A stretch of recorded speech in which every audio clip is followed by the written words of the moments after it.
So good morning and welcome, and a belated Merry Christmas and Happy New Year. So I call this committee of the whole meeting Wednesday, January the 11th, 2023 to order, and to acknowledge that we are on the traditional territory of the Chehalis. Next order of business.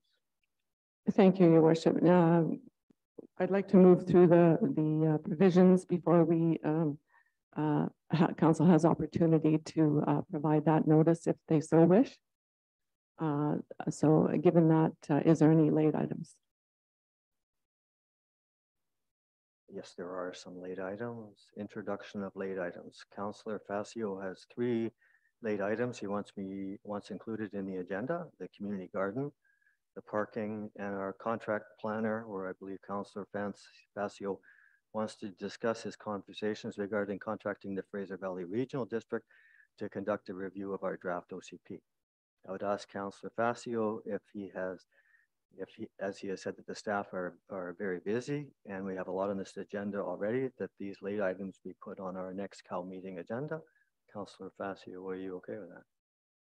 Yeah, sorry, that's fine, Mr. Mayor, but there's a correction to make there. I did not make a comment regarding that our OCP should be carried out by the Fraser Valley Regional District.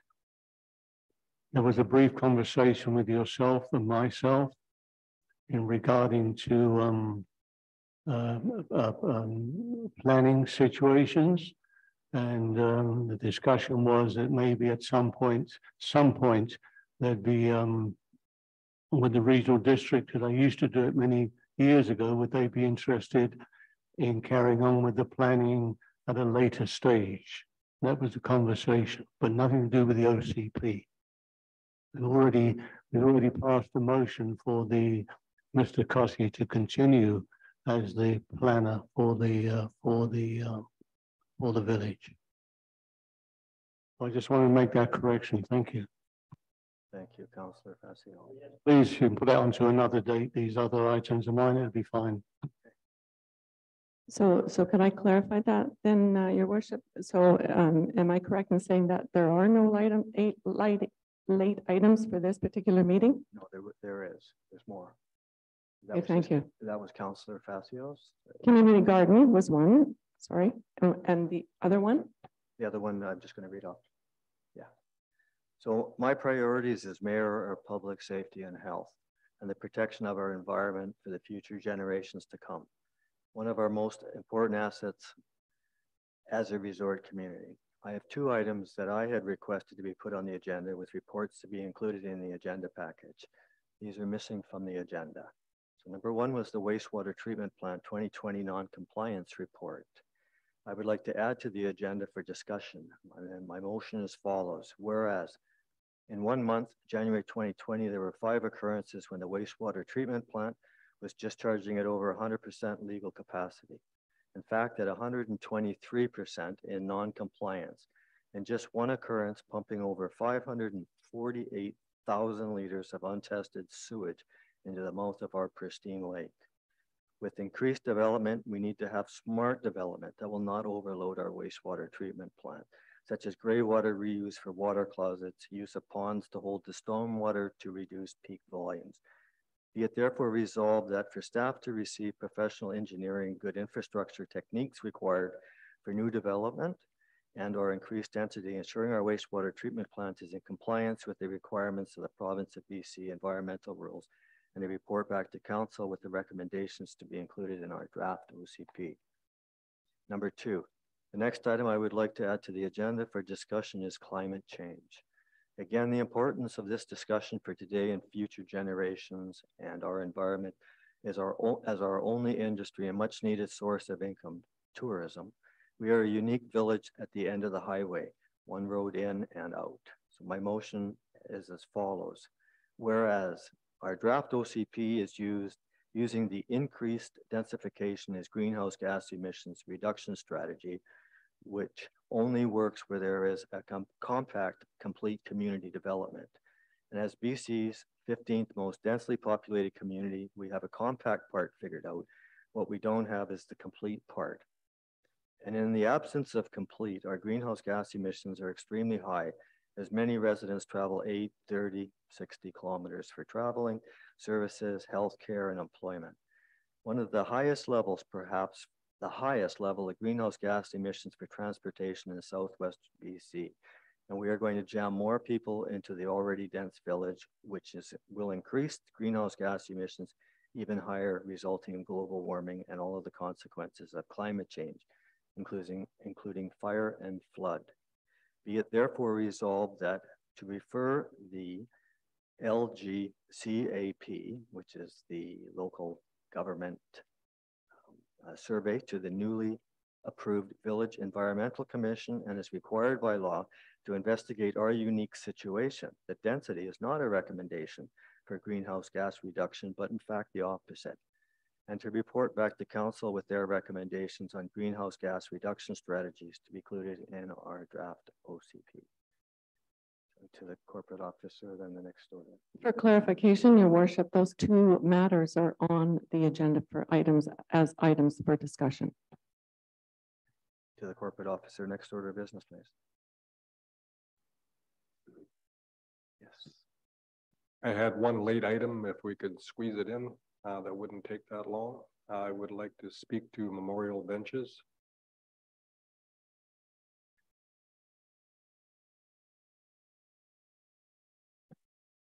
We can put that right at the end or wherever you care to.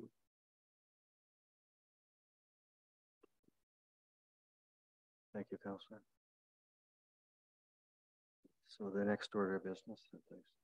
Yes, could I have approval of the agenda as amended then, please? Do we have a move by Councillor Buckley? So I don't believe we need a seconder or require a seconder. Yeah. So call the question. All in favor?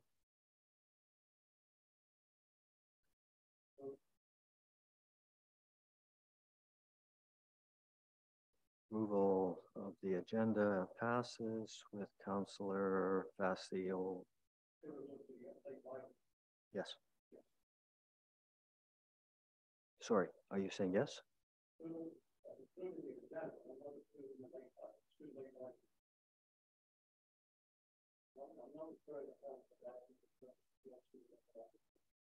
Okay. So the motion approval of the agenda passes with Councillor Facio opposed. You're confusing me. I'm approving the agenda, Mr. Mayor. I'm not approving your two late items. I've asked for approval of the agenda as amended. It's what's on the table.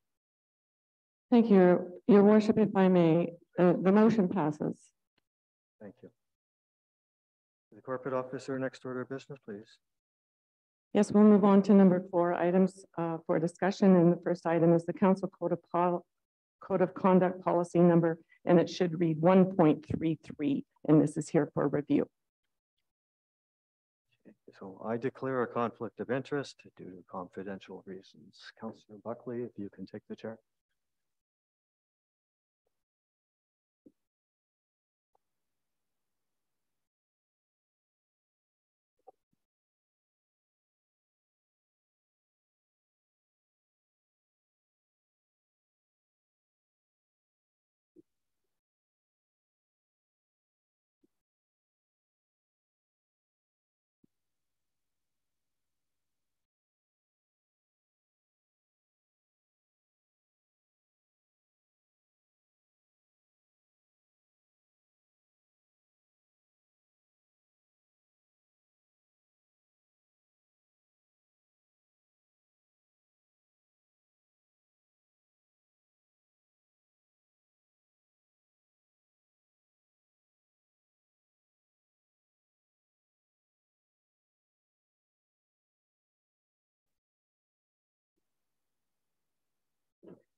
Thank you very much. To the corporate officer, do you care to proceed with this?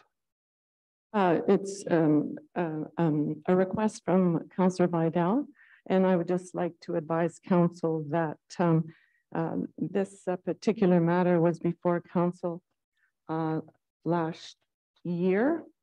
At that time, council moved to refer the matter back to the committee of the whole meeting for council's review and reconsideration. And that's pursuant to current legislation. Council has up to 6 months from the date of their first regular council meeting for their tenure to review the code of conduct policy, if there is one in place, or to reconsider the one that they have currently. Thank you very much. Councillor Bedell, would you care to lead us off? Thank you. Thank you, Acting Mayor. I have been advised that our current code of conduct is incomplete, as it does not contain enforcement measures to support compliance to the code. Such measures should include a formal complaint process, informal and formal resolutions, investigations by an independent individual or body, and also possible sanctions should a member of council have been determined to have breached the code of conduct.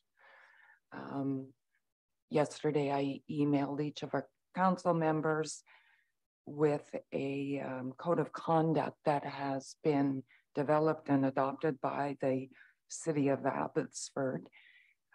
In my view, is a comprehensive document.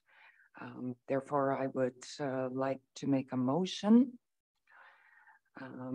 to have staff work with UBCM to review and revise our current code of conduct and add those elements as necessary. Thank you. Thank you. Seconded by Councillor Jackson. Yeah, sure, we don't require a seconder. That's right. But just for clarification, through you to Councillor Vidal, you indicated that you wanted the staff to work with UBCM. UBCM provided a guide for councils. Certainly staff can, if you're interested in a model such as the City of Abbotsford, we can certainly bring back a draft if that's what your intent was. Yeah, thank you, Corporate Officer. My intent just was to have it revised, and now I'm wondering if it would be more prudent to work with legal counsel to have that revision. Thank you.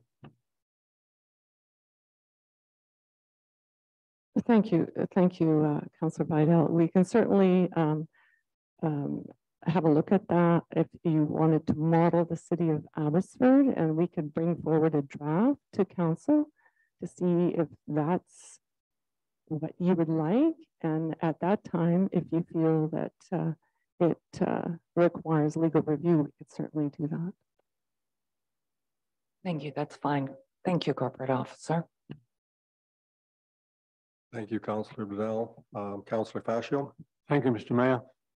If I could just add to Councillor Vidal's comments there, I also think this should be brought forward to the LMLGA, which is here in May, I think, conference in regards to not the what the staff has been asked to do, but in regards to having a commissioner in place to deal with these matters, a provincial commissioner in place to deal with these matters. Thank you. Councillor Bedell. Thank you, Acting Mayor.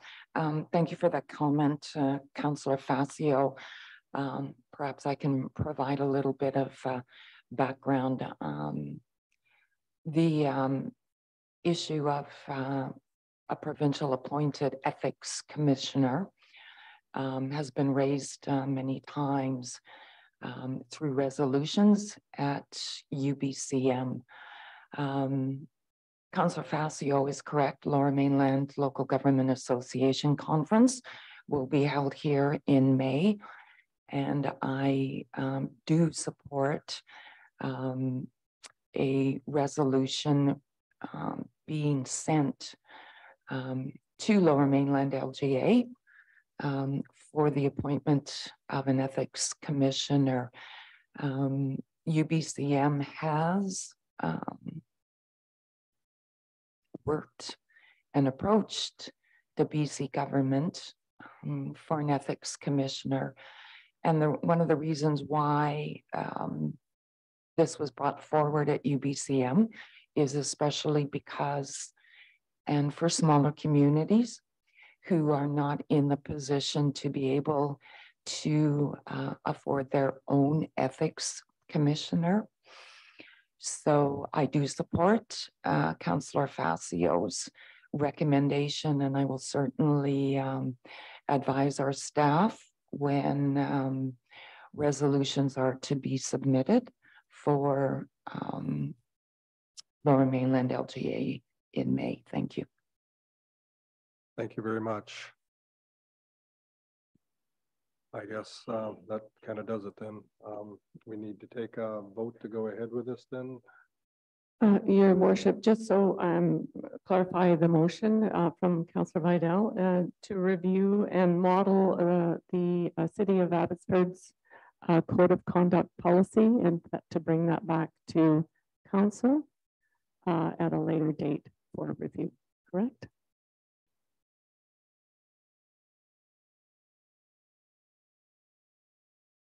Okay, then I call the question. All in favor? Unanimous.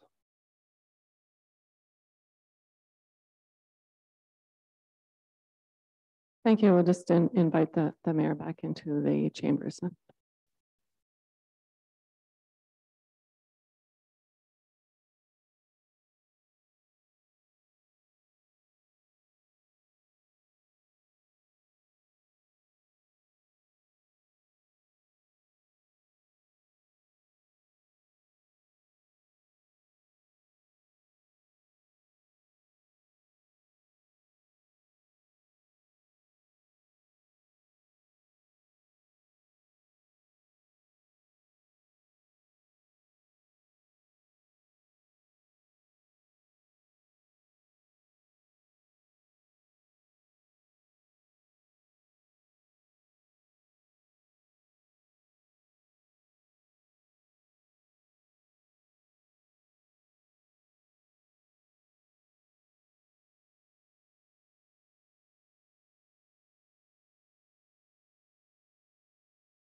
So the next item is the bylaw enforcement policy.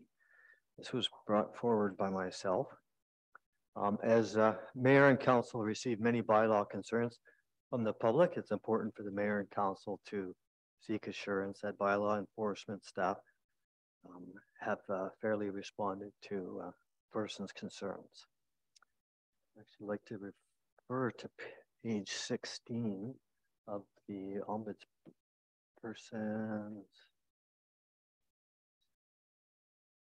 sorry.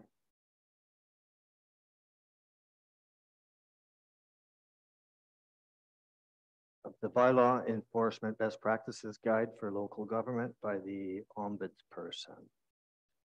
Page 17. Page, sorry. 17? Oh, 17.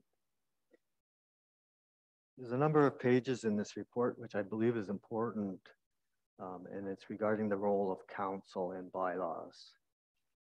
I'm not going to read it all. There's a lot of good information here. It begins with administrative fairness and bylaw enforcement begins with council developing bylaws that can be fairly and reasonably enforced. That the municipal councils and regional districts are responsible for developing a fair and reasonable bylaw enforcement framework for their communities. And just skip on here that to page 20, which is guidelines for exercising discretion. It's a difficult part of a bylaw officer is when do they ticket, when don't they ticket, when do they just discuss. Right now, it's just left up to the bylaw officer, which can make it a difficult job for the bylaw officer to try to perform their duties. It makes it a lot easier for the officer when they know what in fact the direction of council is. I mean, a specific example would be is for the, let me just backtrack here. I want to put a motion on the table here, which actually, so to direct staff to review and update our current bylaw, number 855, which is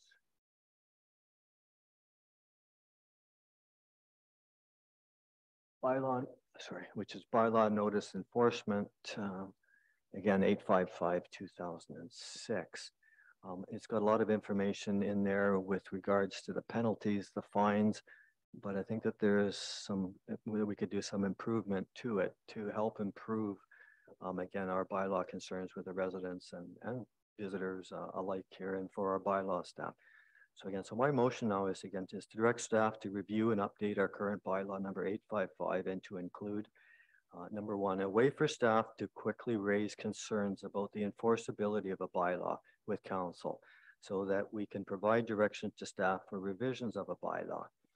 If something isn't working for the bylaw officer and there's something wrong in our bylaw, we have no mechanism for us to even know what the failure is so that we can make direction to make that change.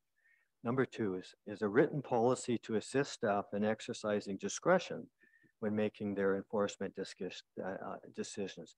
An example is maybe we want 0 tolerance for RV parking, which is helping our main businesses get people into the accommodations.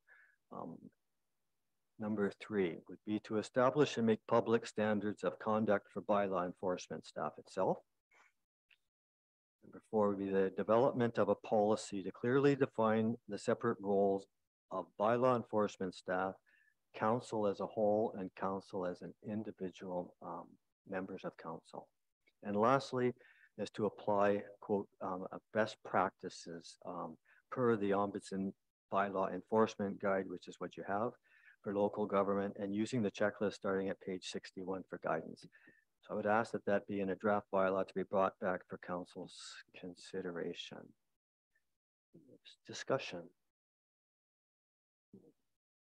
Councillor Facio. Thank you, Mr. Mayor. If through you to the corporate officer, just a brief outline, corporate officer, of what, because you deal with the bylaw enforcement as the staff member in more or less under your administration. Has the role of the bylaw officer, from your perspective, has it been working well in regards to the complaints from residents or from businesses, whatever the case may be? Through you, Your Worship, to Councillor Facio.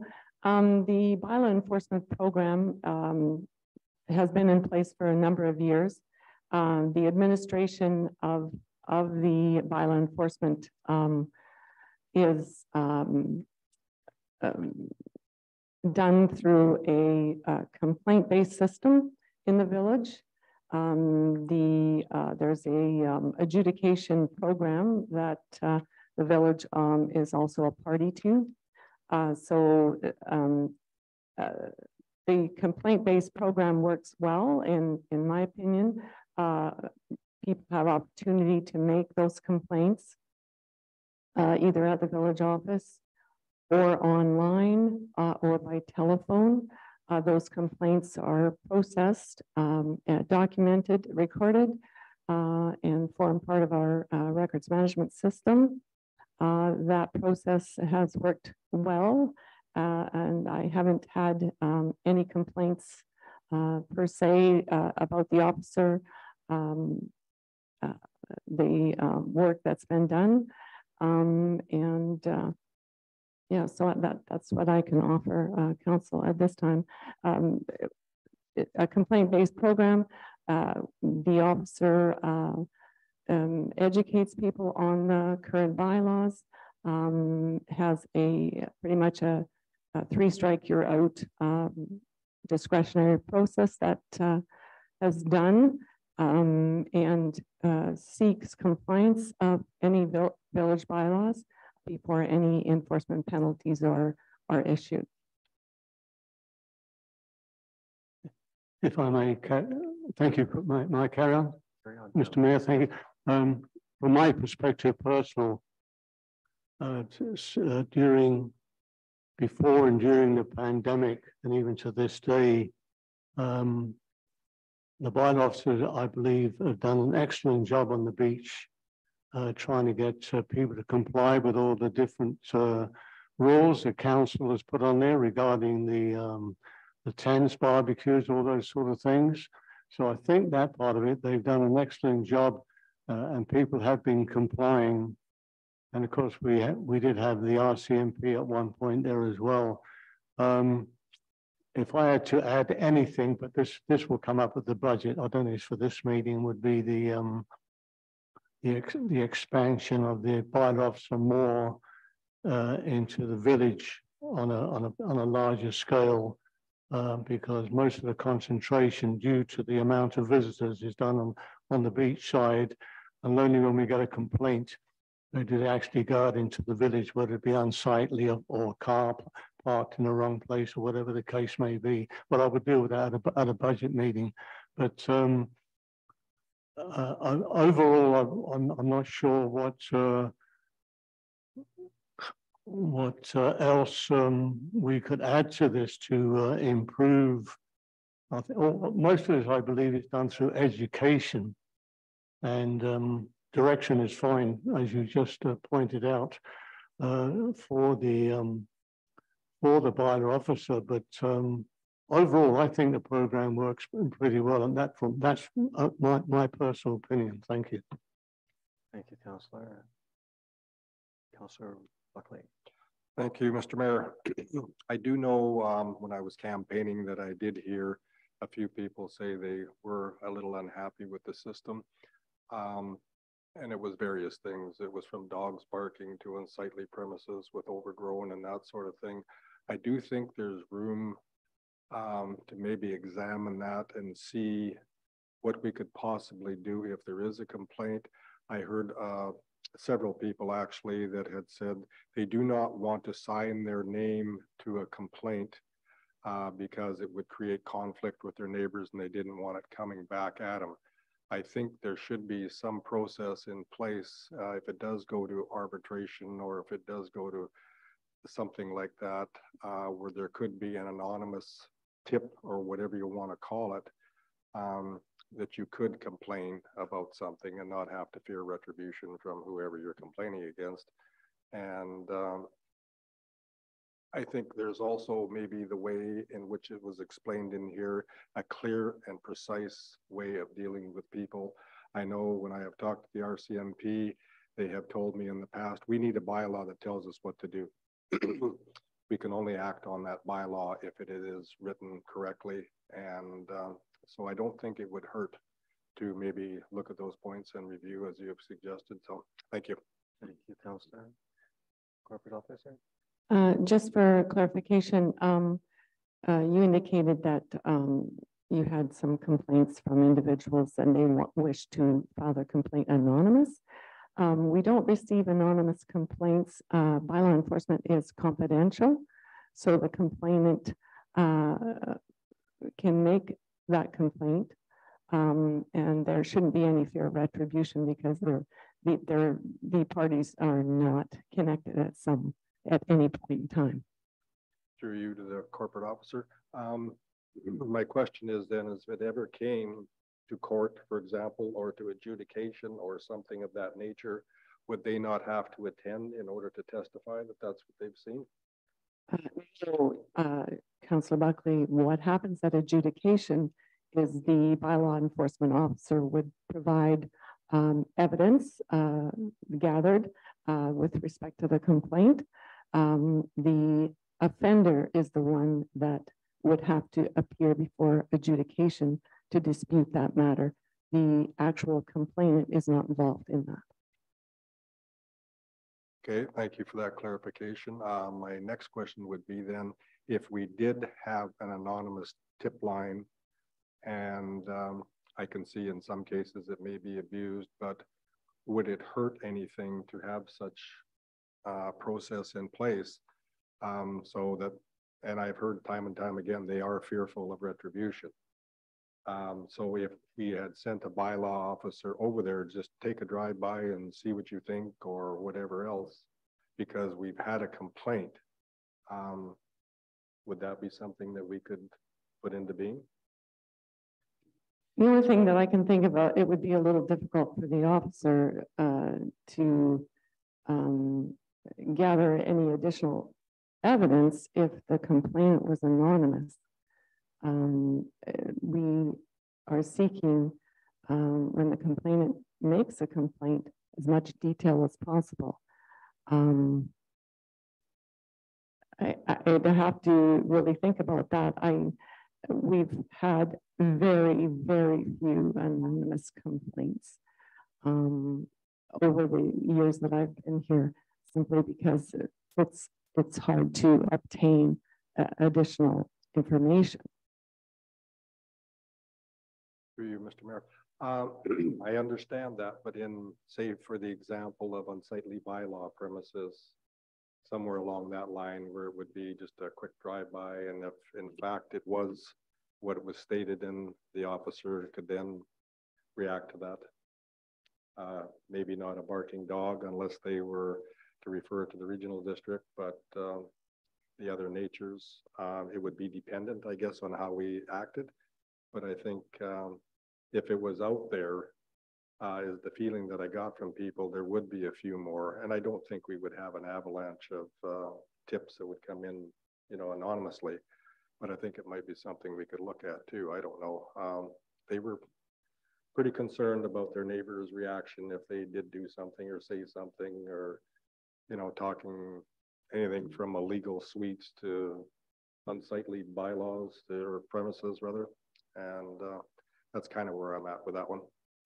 Just to add to that, Councillor, again, in the ombudsperson here, bylaw enforcement best practices guide, at the back of it on page 61, there's a checklist, which I think staff could easily review that, and they could see what areas that may need or may not need changes to. And just to add again to that is that one of the common concerns that I hear is that they don't get feedback. So they don't know if bylaws showed up and have even dealt with the situation. They don't know if they have to put a complaint in again that the situation is going on. So there's that communication back and forth on it. Again, that's also as part of this best practices guide. I don't think that's a role of councils, but it's just to get staff to review our bylaw policy and upgrade it to possibly look at some of these options here again in the ombudsperson's report. Councilor, Corporate Officer. Your Worship, if it's improvements on the complaint based system that we have in place, we can certainly improve that in that when a complaint's received, it can be acknowledged. We can certainly look at trying to provide some response mechanism to the complainant so that they are assured that their complaint has been dealt with. And but that's going to, you know, it may increase staff time and the officer's time. So those are things that we can look at. Thank you. Further discussion? You ready to call a question? And all in favor? Passes unanimously. Next. Next item is the village office renovations, which was requested by Councillor Jess. Did I miss C? I'm sorry. I did. Sorry. Yes, is the off-leash dog park for Councillor Vidal. My apologies. No. Thank you, Mr. Mayor.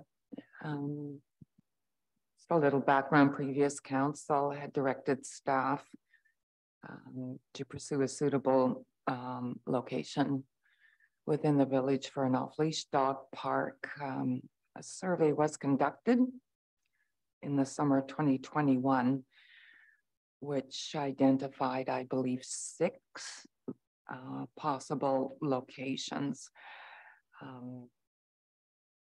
The top 2 responses were the park behind the fire station and approximately 1 acre across from our community gardens. Community feedback and correspondence to council indicated the fire station location was not ideal, as it was located too close to the school, too close to residents, and parking concerns being located off of Hot Springs Road. An off-leash dog park is an amenity which our residents have indicated is needed and wanted. This has been requested during previous councils. My view is that it is time to revisit this request.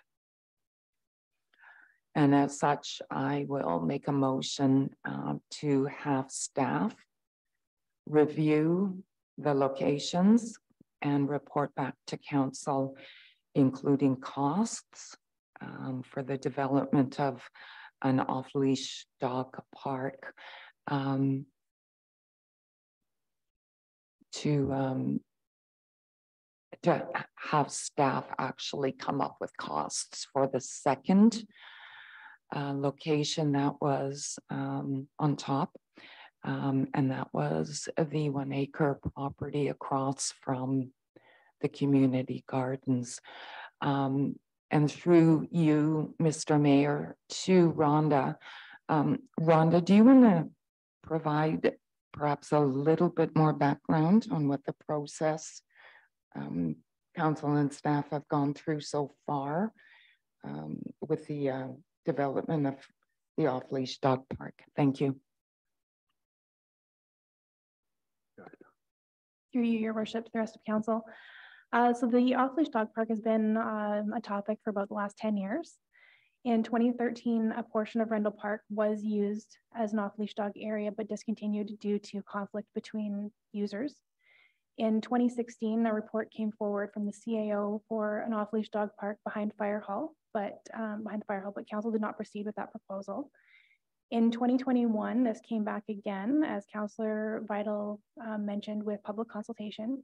We did a broad community-based survey, and the overwhelming response, 40% of respondents wanted the park to be behind the Fire Hall. However, there was also, again, conflict with users. So staff was directed at that time to do further assessments on the McCombs Drive location. And in conjunction with this, we are also going through a urban forest master plan. So that would help to inform the environmental assessment on that location. So that's been on hold until that urban forest master plan is complete. For further assessments, staff would request that a budget be set. Council did request environmental impact assessment and a social impact assessment on that location. So just so that I understand, and so there is no need then for this motion. It's already something that staff is working on, and it is coming forward for the Councillor Vidal. Thank you, Mr. Mayor. Through you to Rhonda. Do we have a approximate timeline on when that would be completed? Thank you. I believe the Urban Forest Master Plan draft is under review now, so that should be coming forward fairly soon. And as we are in the budget process, now would be a good time to set a budget for further environmental and social impact assessment on that land if council wishes. Thank you. I just would like to see this project move forward as soon as possible, but given the updated information from Rhonda, I'm happy with that, Mr. Mayor. I had hoped, and I don't know if that's possible, but to at least have something in place in the upcoming tourist season and for our residents, but I'll withdraw that motion at this point and follow Rhonda's updates. Thank you. Thank you, Councillor Riddell. Councillor Buckley. Thank you, Mr. Mayor. I have dealt with this issue in the past 2 terms that I served, and I would like through you to ask Rhonda, how many people were in that survey that responded? I believe it was 283. It was over 15%. Our goal was to have a 15% rate of responses, and it was exceeded that. Thank you very much. I was recently walking around and I ran into a lovely resident named Marge. And Marge asked me, she was a new resident from Langley, and she said, do you have a dog park? And I said, no, we don't. And she said, you know where a good place to have one would be? And I said, please tell me, because in past terms, as I said, we could not come up with something that wasn't financially able or for reasons of location, so it would infringe on residents' rights, and nobody wants a dog park in their backyard, and I understand that because I don't either. I talked further to Marge, and she says, why don't you put it in the overflow parking beside the village office? And I looked and I saw it, and okay, and I will speak to something else later on the agenda when Councillor Jackson talks about his office renovations. But myself and my wife went over there and had a really good look, and there's 2 large cedar trees that sit in the lot, and it runs north and south right up to the village offices. You could put in the school fence, for lack of better terminology, to run north and south, dependent on how big an area it would be. You want it big enough so you can throw a ball and that sort of thing. I do have a little bit of experience with dog parks, not a whole bunch, but if we're interested in looking at this, it would be out in the open. You're not impeding anybody's quiet.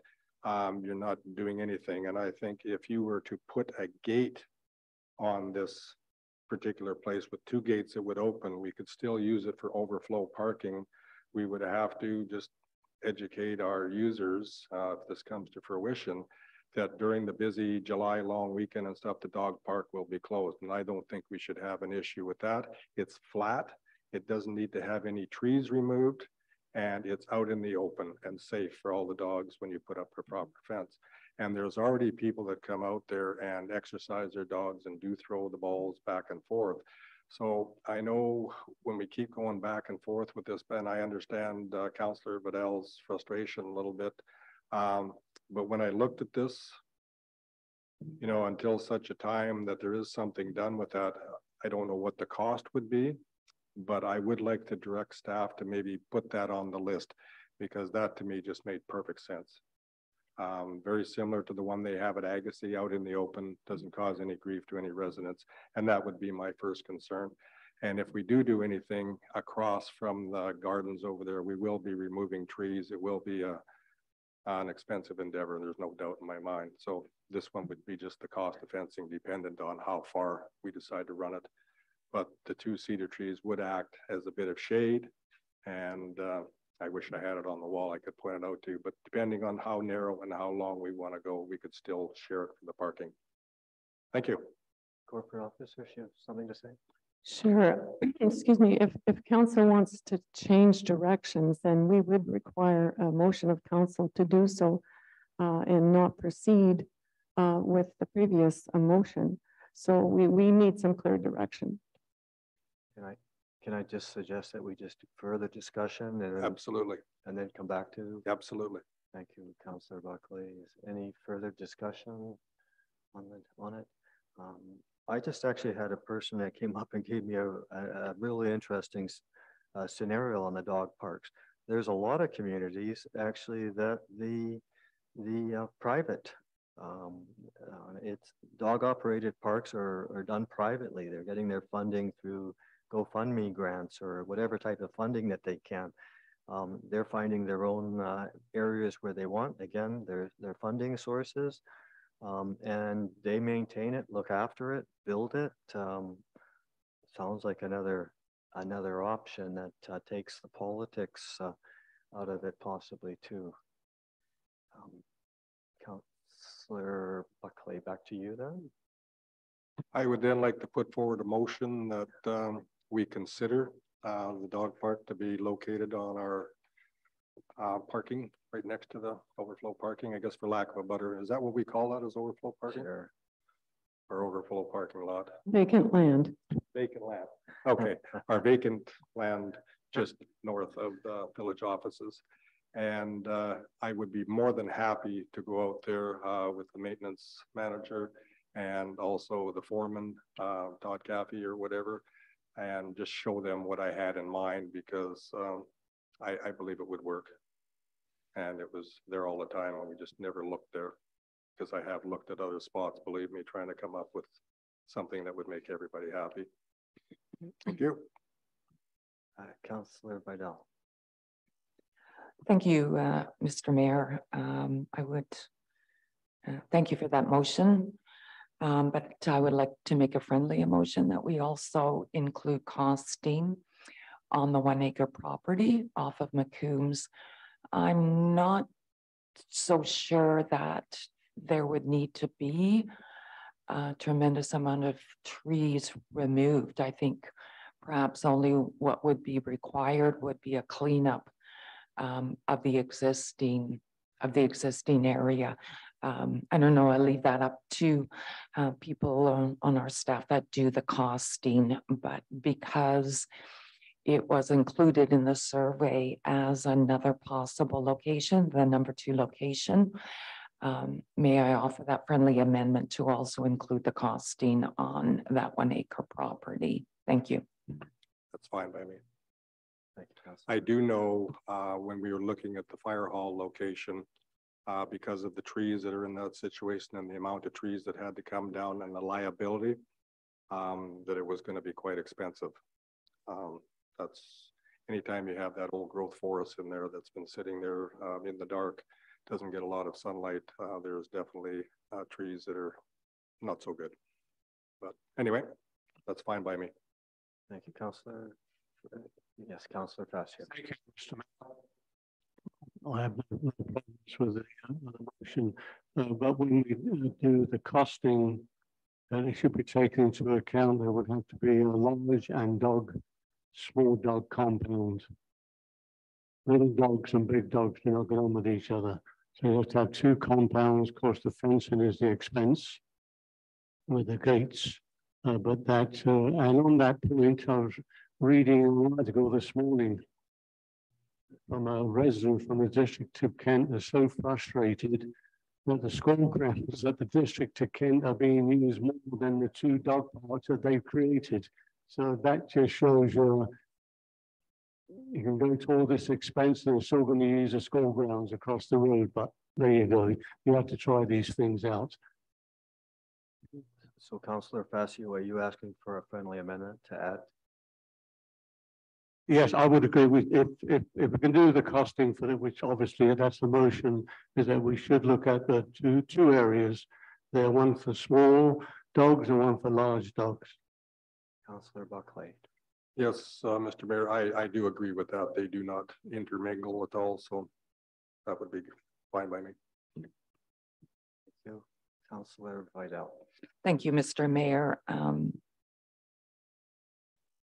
Through you to Rhonda. Rhonda, I think originally when costing came back, you provided us with different costing depending on what amenities would be included in a dog park. I do think that at this point we should pretty well go with the bare minimum. Mr. Mayor, I appreciate your comments on fundraising, and I know previous council had discussed that perhaps if the village provided the bare minimum, should any other dog park users want, or, you know, more amenities, you know, dog wash or something like that, that could possibly be done by fundraising by the users of the park. Oh, thank you. Thank you. So are you happy then leaving that part out of the motion? Or do you want to include that staff look at public engagement as far as for funding additional? Thank you, Mr. Mayor. No, I'm not prepared to make a motion at this time. I think once it comes back to council from staff, it will generate some more discussion. So thank you. Further discussion on it? To the corporate officer, can you just read out the... So the motion from Councillor Buckley is that this matter be referred back to staff to seek costs to include the locations, the vacant land north of the village office and the McCombs Drive location. That would also include, and this is not part of the motion, but also include provisions for large and small dog components, fencing and gates with the bare minimum of the costs. And just for clarification, are you seeking this to be in this year's budget? Because budget discussions are coming up and I'm not so sure that we'll be able to get those costs before you.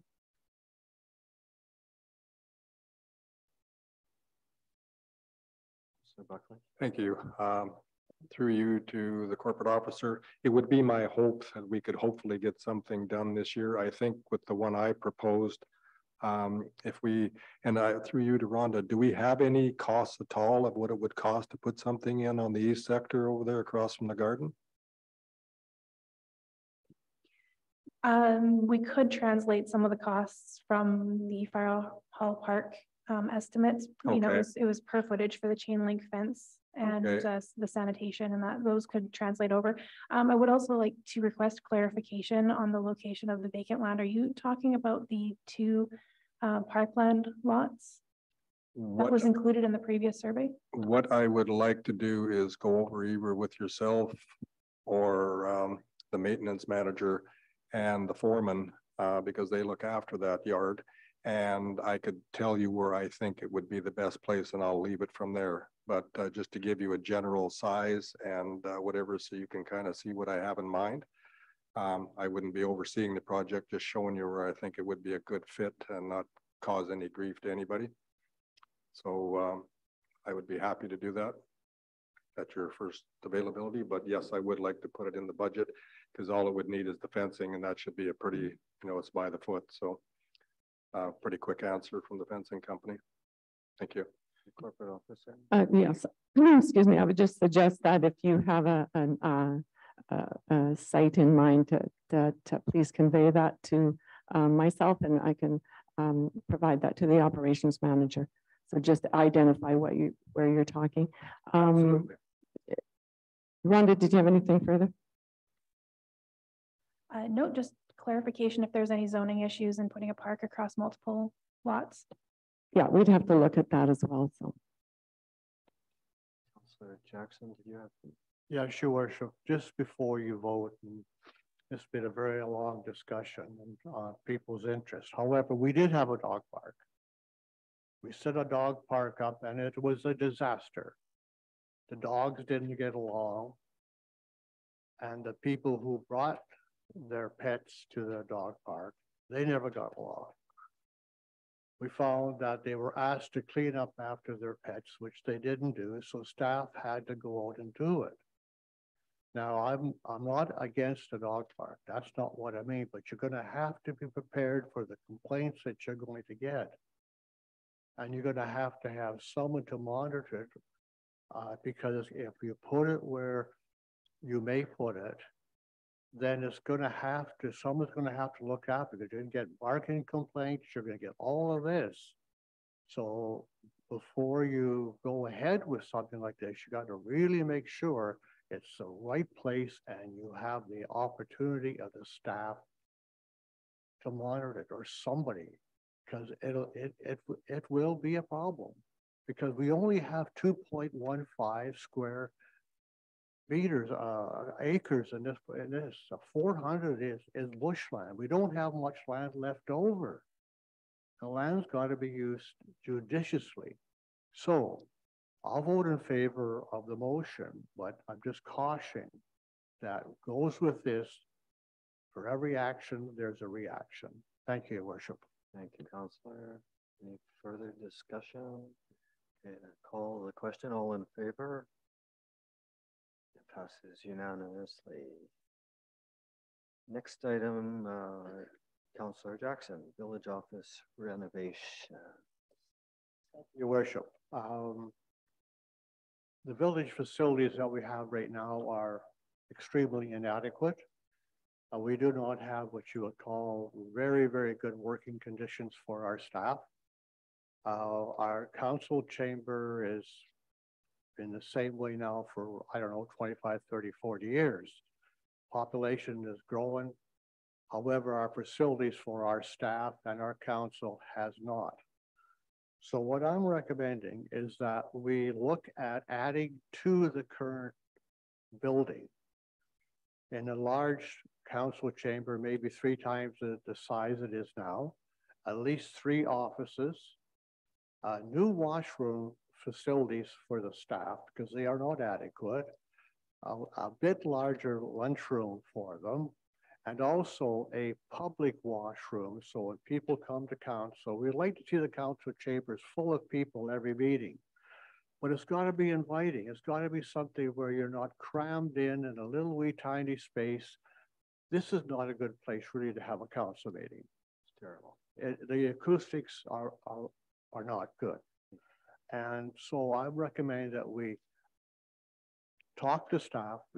I'd be more than happy to give the staff my ideas, any other counselor that around the table that has ideas, so they can formulate a plan to do what the best way to expand the office along with the cost, the capital cost, and with the capital cost, of course, goes the most important thing is the operating cost. Capital costs can be amortized over 20, 25 years, whatever you want. But that's what I really, really would like us to do, and I'll put that forward as a motion to go to staff. Thank you, Your Worship.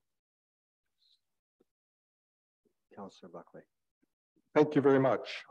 While I agree that we do need a little better facilities over here, I also know that adding on to an existing building can be very expensive. And in answer to that, I wrote a little something here. If you could bear with me just a second, it won't be long. I would like to bring your attention to an alternative solution to the once proposed plan to build a new village office in our village. As you know, this plan involves selling the current overflow parking lot next to the existing village office. However, I propose that we keep this overflow parking and turn it into a park for the benefit of the community. In terms of the village office facility, I suggest that we consider selling the existing property that encompasses our current village office, maintenance yard, and office, as well as our existing fire hall and land. These properties are all located in prime locations and could potentially fetch a good price on the market. With the funds from the sale of these existing facilities, we could then use them to pay for the construction of new buildings on the 4-acre empty parcel in the east sector that we already own. This would allow us to relocate everything to a single cohesive location while also taking advantage of the opportunity to generate additional funding for the project. I believe that this solution offers a number of benefits, including the creation of a new community park, the dog park, overflow parking that we desperately need. As you know, we have thousands of visitors that come to Harrison in our busy summer season.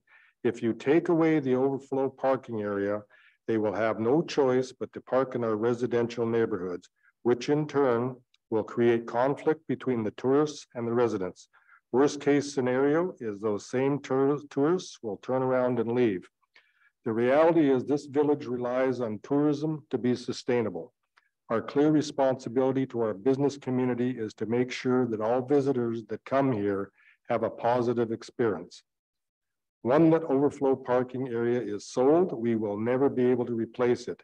In my opinion, that would be a serious mistake. Once it's gone, it's gone. I hope that you will consider this proposal carefully and give it the consideration it deserves. And I know this is an ambitious project, but I think that by utilizing and putting everything together, be it the fire hall, the maintenance, and whatever, the buildings could be shared. You wouldn't have to build separate structures all over like we currently have right now. And this would, I believe, with the money that we would potentially get from the sales, and I don't know how much that is. This is just an idea in its infancy. But if we could find out and have it paid for by that and not have to sell off our land that we currently have, and I think it's win-win for everybody. And anyway, it's here for discussion, and thank you very much for listening. Thank you, Councillor. Councillor Facio. No disagreement with both of these gentlemen. It's great to come up with ideas, but just clarification, Councillor Buckley, you mentioned 4 acres on the east sector. Through you, Mr. Mayor, that is right across from the 4-acre parcel that we currently have by the garden. There's only 1 acre we have there. I thought it was 4. No, 1. Somebody. It's 1 lot. 4. It's 1 lot. Oh, lovely. Okay. Yeah. There's just 1 lot there. Yeah. That's the one that we're referring to, the dog park. I was. Yeah, that's just the one. For some reason I had it in my head. Somebody. You may have been thinking maybe of the old garbage dump at the far end of McPherson. Probably that's the larger parcel there, but that's not, can't be used for housing people. Right. Yeah. Okay. Yeah. Well, on the 1-acre parcel, I'm just thinking off the top of my head, we could still probably do it. I think the idea now, it was very nice that we were donated the existing building that we're in now from the church, from the family that built the Settler pub in the day. But that building, it's probably like the oldest building in the village from the old Settler family. But we did have an assessment a few years back where our staff were getting sick and wondering why. Because of the mold in the crawl spaces. That was quite an event that had to be carried out to make it safe for the staff to work there. It is an uninviting place for the staff. And I say this with respect, we've got filing cabinets right outside two washrooms. That to me is unhealthy when you're bending down trying to pull out a file and somebody's in the washrooms. So that's the way the building was, and you've got to have washrooms. But it is a cramped area. During the pandemic, a lot of stuff had to be moved around so that the staff could have their distance in there. I agree with, I believe it should be a standalone building. We did have this plan a couple of years ago to have a standalone building there, but we didn't get the grant for it. But I think a standalone building, and I think the existing building could become at some point a museum or the arts festival, or somebody could take that over as a great location for them, which would be a good location with the new tourism office being built next door. But I think a standalone building for the village offices, and like Councillor Jackson says, a cramped meeting space where it came to being that we're here because of that and the pandemic, because of the social distancing, is something that should be done. Councillor Buckley's ideas, I know that has been thrown around that, so that's the actual 10 lots that we bought there from the hotel many years ago was going to be for a new civic centre, maybe even incorporate maybe the post office or even the fire department there as well, all in one big block. That was the idea when we bought the lots many moons ago. But it has been taken over as a, when we need it, overflow parking lot. But the overflow in regards to what was said, people don't want cars on their streets, but reading this very good guide that I was given yesterday regarding, which we're coming to later, residential suites, is that the streets do not belong. Anybody can park on the streets, and according to their guide here, they from the front street that faces in Kamloops, the lake, whatever it is, that they go back at least 6 or 7 streets for just parking on the streets. They're not pay parking. So I think, I'm not sure with our limited staff, both of these plans, how much, I don't think this is something that would happen maybe in the next 2 or 3 years. If we were serious enough to go with one or the other, that we should be seeking funding, putting in for a grant, seek funding to see if we get funding. There is funding out there for certain types of municipal buildings. I know it happened in Tofino and a couple of other places that I know. They received funding for that. But it's one of those planning situations where as we tell the developers when they come forward, don't come forward with little pieces of paper, show us what you really got in mind. I think this is what needs, is a proper plan to be shown to council of both, if there's time for both suggestions to be put forward. Now there's a difference in the acreage. That might make a big difference where it could all be located. But that's my thoughts on that. I think we definitely do need a larger space for the staff and for council to meet, and also for the public, if they wish to attend. In this day and age of social media, I think most people would rather sit at home with their legs up watching TV and partly watching us, but that's a personal preference. I'll leave it at that. Thank you. Thank you, Councillor. Councillor Vidal.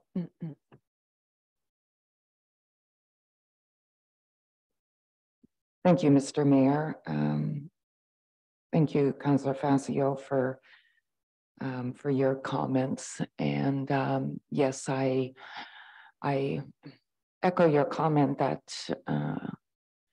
grant funding is available for civic buildings.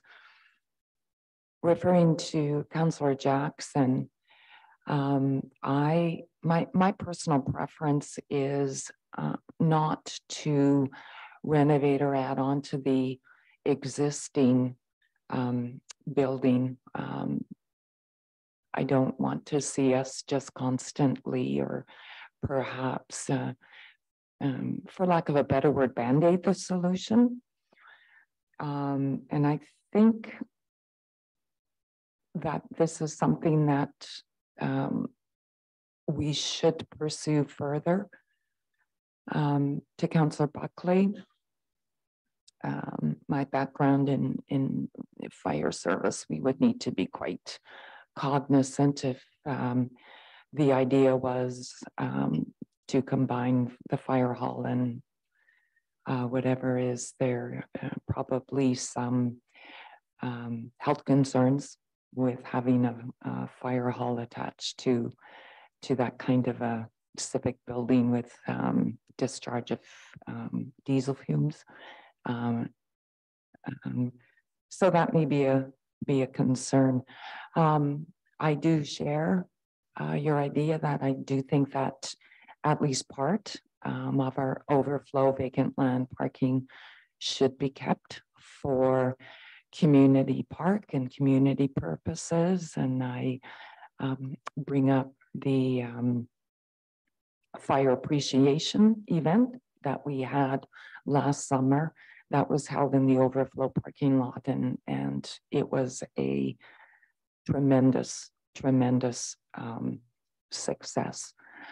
Having reviewed the plans for the previous civic building that came forward to council, and as Councillor Facio indicated, we were unsuccessful in getting the grant. I'm now thinking that perhaps that was a bit of an ambitious project, and I am certainly open to exploring new options for a new civic building of some sort. Thank you, Mr. Mayor. Councillor Buckland. Thank you. Through you to Councillor Bedell. I guess what I'm trying to do here is,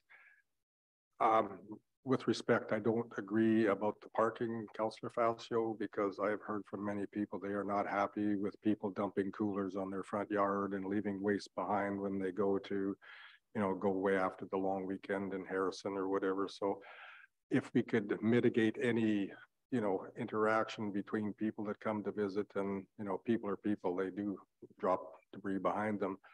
But where I was going with this, and it's unfortunate that it's 1 acre, somebody has told me it was 4 a long time ago, but anyway, where I was going with that is to utilize one building per se for the fire hall people to have their meetings, and they could have the meetings, and everything would be under one. The trucks would definitely be on the outer edge, and I don't believe that diesel fumes or something, for as often as they're running, it would just be leaving and coming and moving them out so they can wash them. I don't think, and with the fumes that would come into a building, depending on the layout, of course, I don't think that that would be a real concern. But certainly something we would have to look at. And it wasn't my idea to have them right underneath the building or anything like we do and just build over top of them.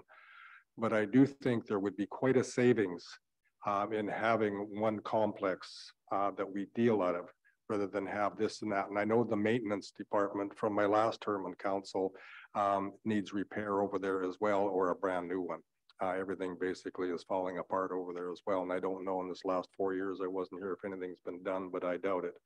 So that's the reason I was suggesting putting it all under one roof. And even an acre, I've been sitting here thinking, an acre is quite a bit of property to build just an office building and a maintenance yard.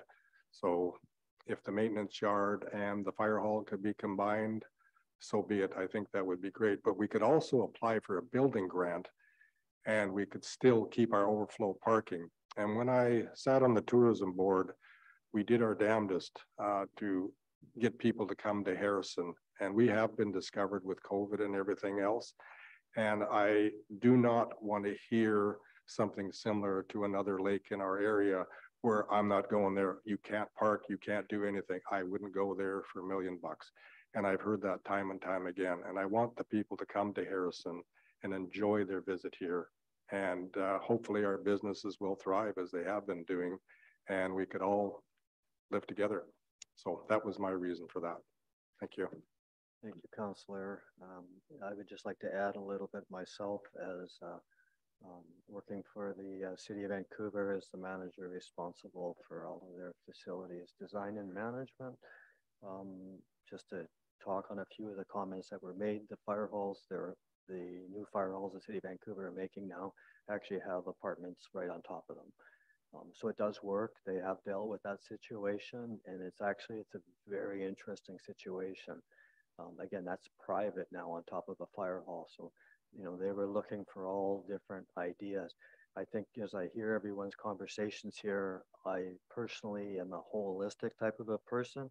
I like to see a big plan, and I like to see a good plan to start with, and I would like to see a workshop type in Memorial Hall, for instance, with the public involved, so the public can get involved in this discussion with a facilitator that's working for us, and pick apart different ideas of what we're going to do with that overflow parking area where the city hall or where the village office is now, where the works yard is now, the fire hall, the land around it, that whole area, and it should even go as large, I believe, to actually include the school district and make sure that what the plans of the school district are. Is the school district upsizing, downsizing in the future? I know the facility is getting old. I'm sure it's getting to the end of its life. There's an awful lot of nice land right there. I think that there's an awful lot of opportunities. I've worked on multi-billion-dollar projects. The RCMP was what's called a P3 project, which is a private-public partnership project. That was, again, a $1 billion project, and that was for the RCMP Green Timbers one in Surrey. It's a really interesting project, but it costs the government almost nothing. It's as Councillor Jackson was alluding to, it's through the capital. So it's actually comes allotments over the years, and in 25 years time, again, the contractor works together with their own architect. They design, we just give guidelines of what you're looking for. And then at the end of a cycle after, again, they're responsible for complete operation, maintenance. We own the land of it. And in 25 years, the building resorts back to the village. It's used quite extensively out there now, the P3 project. So I think that, you know, there's a lot of conversation here, and I think it's we kind of diverted from, I think, what Councillor Jackson was starting with here. But again, just from my own experience, I do agree with other comments out here that the existing facility should not be added on. If anybody was to actually look at the new requirements, and they're not new per se, but they're just newly coming out this way to Harrison, but that have been placed from in the city of Vancouver. WCB have got stringent rules on, even if the wall has lead paint in it, the thousands of dollars and hundreds of thousands of dollars which you add to a project just because it has lead paint, it would just blow your mind away. If it has a tiny bit of asbestos in it, the samples have to be done throughout the facilities. They try and do non-destructive testing. You know, you can still see where they've done testing. There's a lot of monies that is spent in that type. My suggestion is that with the existing facility, the village office is leave well enough alone. If there's an issue with regards to wanting to make some more office, or I'm not sure what the extra offices are for, but my suggestion is, again, if we're going to keep the village office as is the first step that you would obviously do is first find out what the number of staff is. Like, what's the number of, why are we asking for 3 additional offices? So, I mean, do we need the 3 extra ones? I guess that would be my first question here, and that would be something that would have to be discussed in camera. The next step would be is for actually a space planner. Space planners perform magic that they can do. They can come in and give ideas that you can't do. From that, then we can start going and getting some cost estimates and then make some decisions if that's a workable idea in the interim or not. I'm going to suggest it probably is a wise idea. The idea of, again, Councillor Buckley, you know, your grand idea, I love it. I support it. I think it's the community needs a community hall. It needs more recreational uses. Can we afford it? There's a lot of ifs in that. That's expensive, but we do have some good valued land, and I think we can get some good money for it. So I think that that's something that should definitely be looked at. So I would like to suggest is that we first look at our direct staff to actually get a planner, a space planner, to do a review of the existing village office. with the existing complement of staff that we have, and to report back to council with their findings to accommodate that. And then secondly, I would suggest that we ask staff to look at setting up a workshop here, a public workshop with a discussion of a large infrastructure project that encompasses that whole village office area, public parking, or the overflow parking area, fire hall, and let's see with what we come. Just one last comment that kind of comes to my mind, and maybe Councillor Facio can answer me on that, and that is the old garbage dump right at McCombs and McPherson there.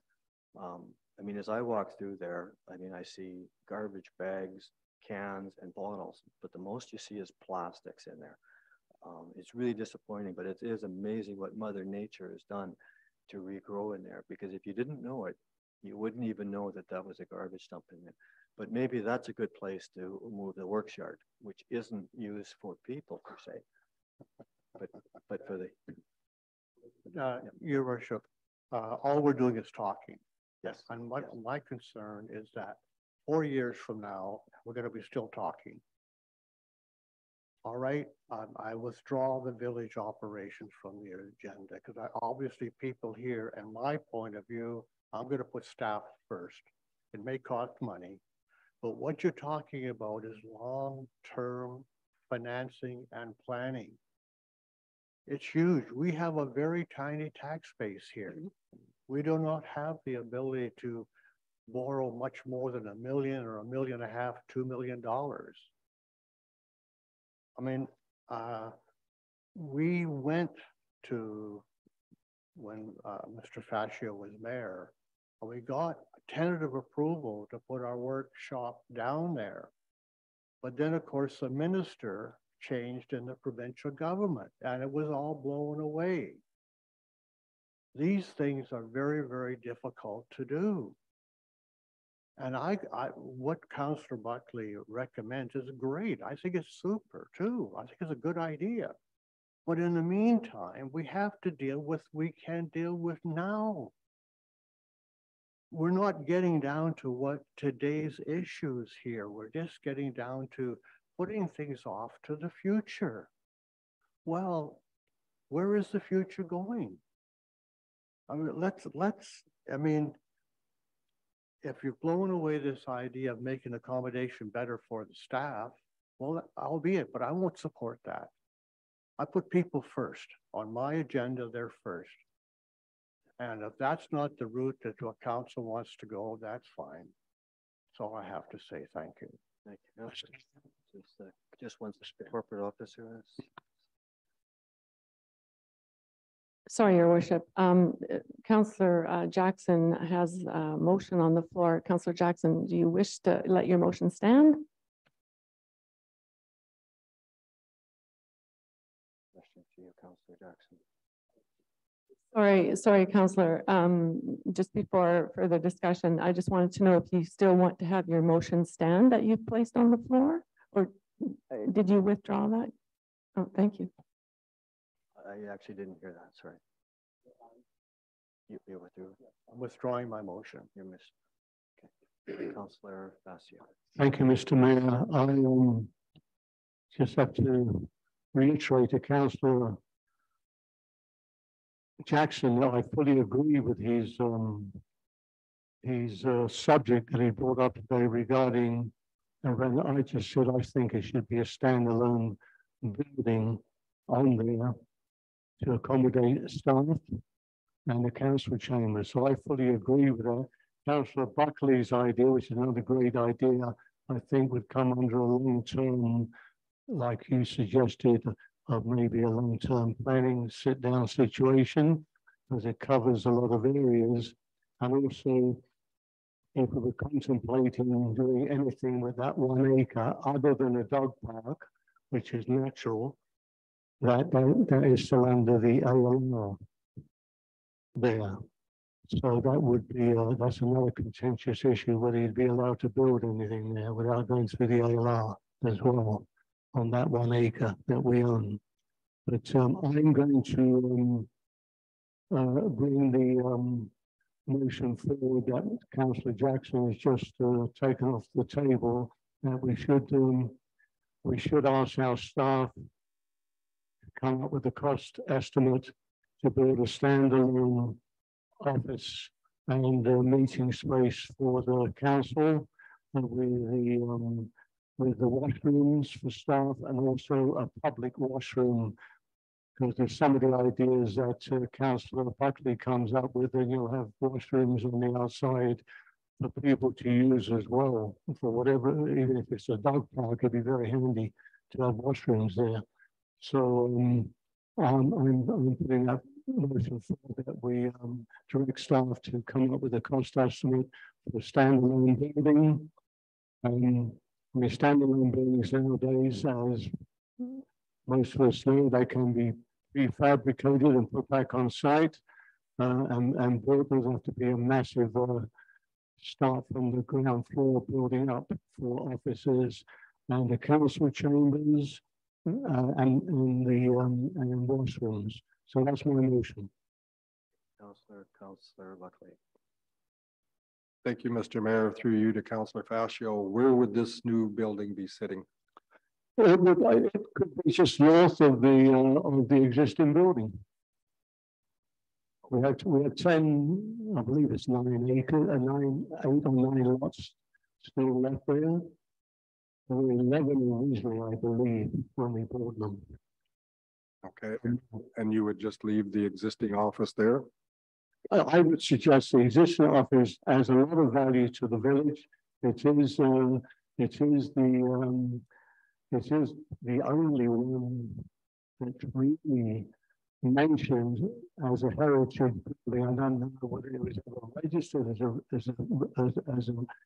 heritage building. I don't think it was, but it is the old settler house, and I think it would be a great use to either a museum or the arts festival and even the arts centre to move there from the faraway ranger station, where you quite rightly said that where we are, it's more central for visitors, and with the combination of the new tourism office going there, I think it'd be just great if that was handed over to a non-profit group.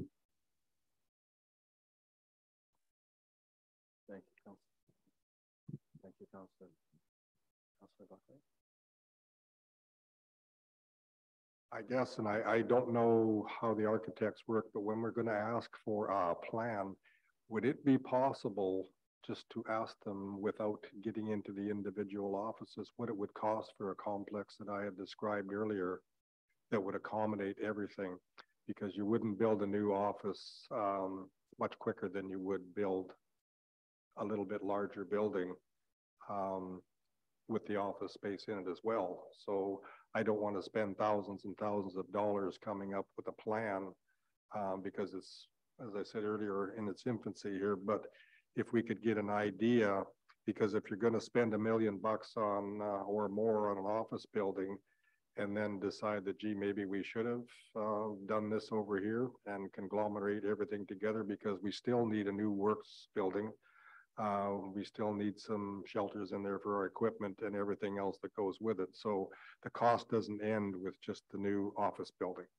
There are other things that need to be done as well. And that's what I hoped with joining everything together, we could get rid of that and then sell off that land, and that office or our current office building could maybe be sold or moved to a different location. It's not that big, but I do believe if we could get it just a sort of a base cost estimate of the same sort of thing, accommodating what the maintenance staff need for their office and their building, and get that thrown in there too. If we could do that for a reasonable price, I think that would benefit us in making a decision as well.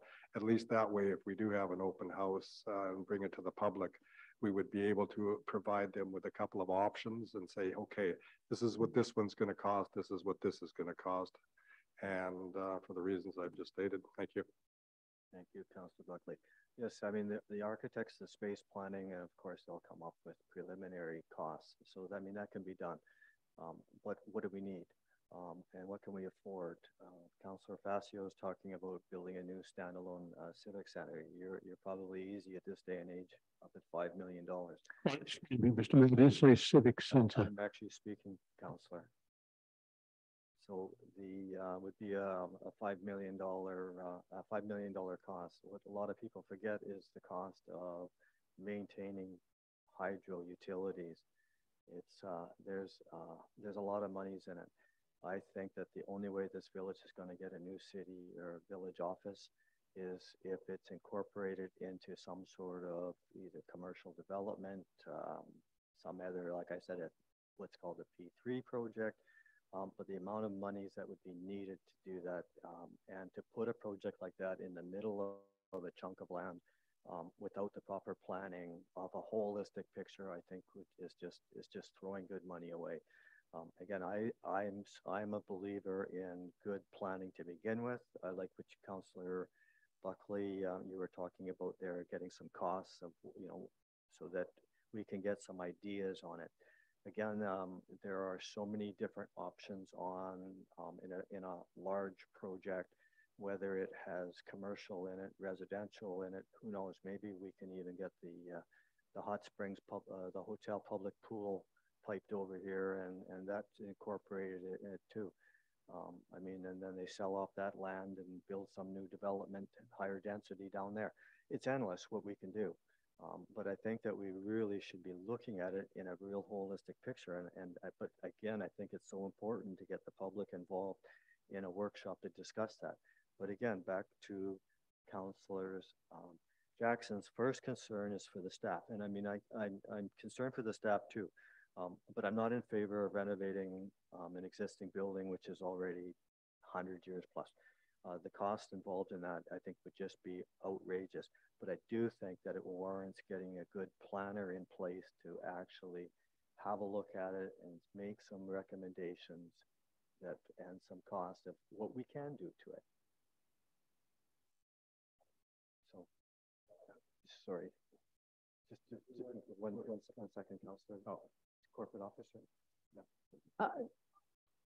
Okay, go ahead, Councillor Jackson. Well, we're just running in circles, Your Worship. And when does the circle end? I mean, all the ideas, your ideas they're all really, really good, but how do you do them? I mean, that's just you have to have timelines. Really, I'm just so frustrated with it all right now. So I'll just leave it at that. Thank you, Councillor. Sorry, Your Worship. Councillor Facio has a motion on the floor, but before that goes to vote, I'd just like to add that there's what I can see is several moving parts here. This may be a topic for discussion of council if Councillor Jackson's item to have a strategic planning session. This might be a better place for these discussions to happen. Thank you, Councillor Facio. I fully agree with when we get to that subject matter, that might be the venue, and possibly we could have a planner there if council agrees to have a strategic planning meeting to discuss this as well. So I mean, I will ask through you, Mr. Mayor, could ask Councillor Jackson, would that be a better avenue to have some, maybe to discuss this further, maybe with some cost estimates that could be presented to us for either projects, and also have a planner that could have some renderings or plans there to show us what it could look like. Maybe that's the way to go, and I will remove my motion and go with if council, everything depends, of course, if council agrees to a strategic planning meeting. did you withdraw your motion? Yeah, because the corporate officer has a hand up to say something first, Mr. Mayor. Certainly, just for clarification, if council agrees and you withdraw your motion and you wanted to include that as a topic of discussion, if council decides to have a strategic planning session, that would be a topic for discussion. There wouldn't be opportunity for staff to present any type of plan or costs at that time. It would be simply for discussion to sort out what council's goal is.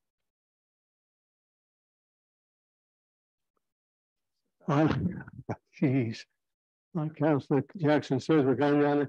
You know, we have, as you very well know, Mr. Mayor, and the other two councillors, I'm sure know that we do have quite a bit of planning that's in place and waiting for it to be constructed. When we talk about a central location, the Spring Park has been chosen as a central location. It's going to have a very expensive washrooms and covered areas and other areas there for people to enjoy themselves. So whether we need two, where that one is so close, and that is more where most of the families actually go, because I think it's safer than being near Hot Springs Road or recreation-wise, but that's another topic for discussion. Well, I'm still of the opinion, if would there be the opportunity, through you, Mr. Mayor, the staff, would there be the opportunity to have, like the Mayor suggested, some type of, whether it's our own planner or a planner, to give us some idea of what this type of construction would look like? Even if we use the people in Chilliwack that we use as well at the moment.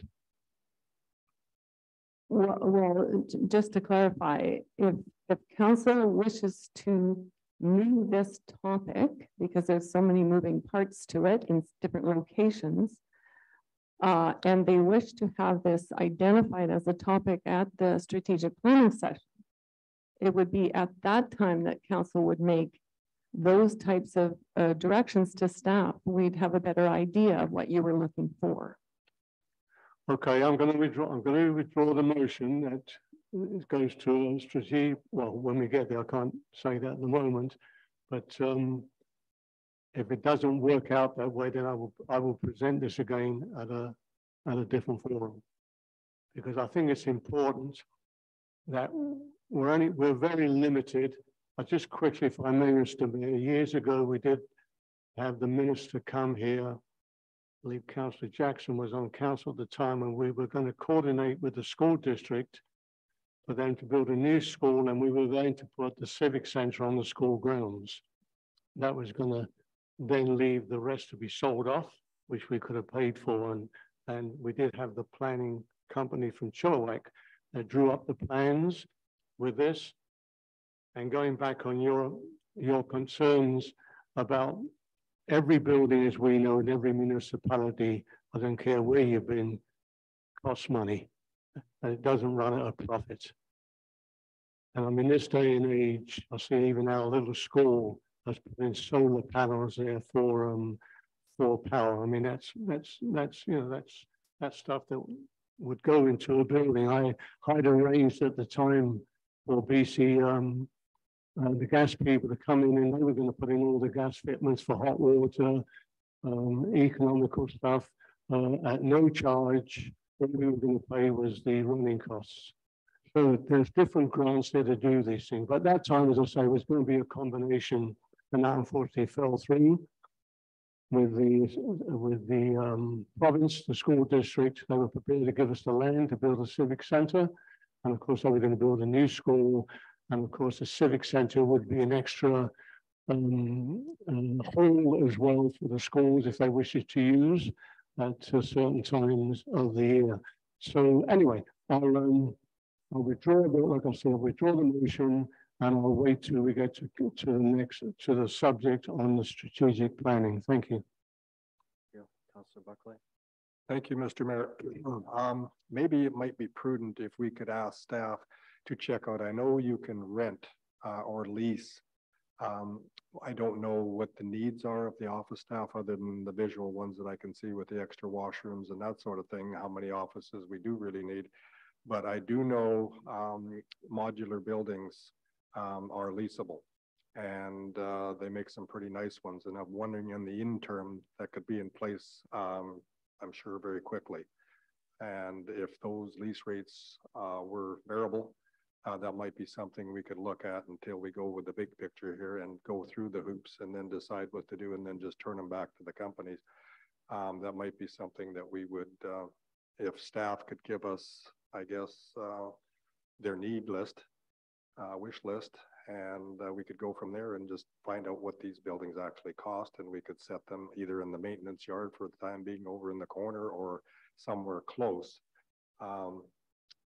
That might be an alternative, and it could be done pretty darn soon. Yeah, thank you, Councillor.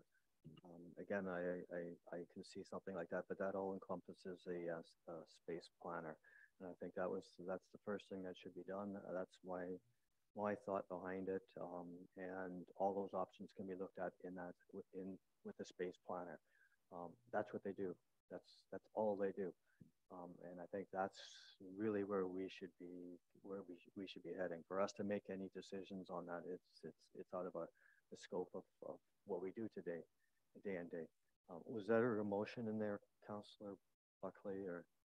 Well, you know, I don't think it would hurt just to do a little bit of checking just to see what it would cost us for at least, and then at least we would know. But as I said, I don't know how many offices are needed, and the washrooms we do know, but if staff could come back to us, and I would put a motion on the table, come back to us to see what a modular building lease would cost us. At least this would get them into some larger areas for the time being, be it a year or 2 years or whatever it's going to take to get this thing off the ground. But I do agree we have to do something with the office building. And it would be nice to have some extra space that we could move in while the construction beside it or whatever, if that was the case, maybe if they were able to work without disruption. So I would put a motion that we just check out what it would cost to have what they need today for leasing. Okay. And I know they do make some nice 2-story ones as well. They'll come with a crane and drop it right on top of the other one. So.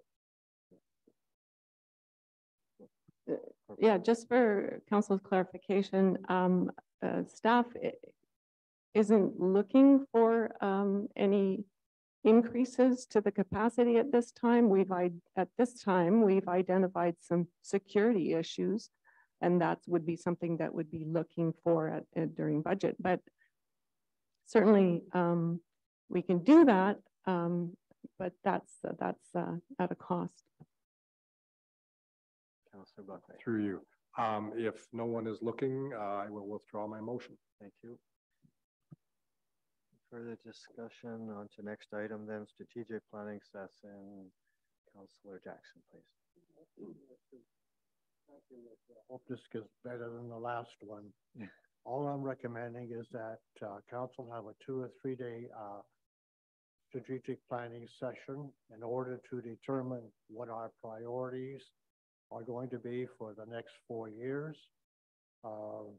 involving also senior staff so they can come up with how the offices, everything is working now and what the costs will be going down 10, 15 years from now, so that future councils will have something to be based upon their decisions. I personally believe that this is very, very important, and that it should be done probably in March after the budget has been looked at and at least temporarily approved.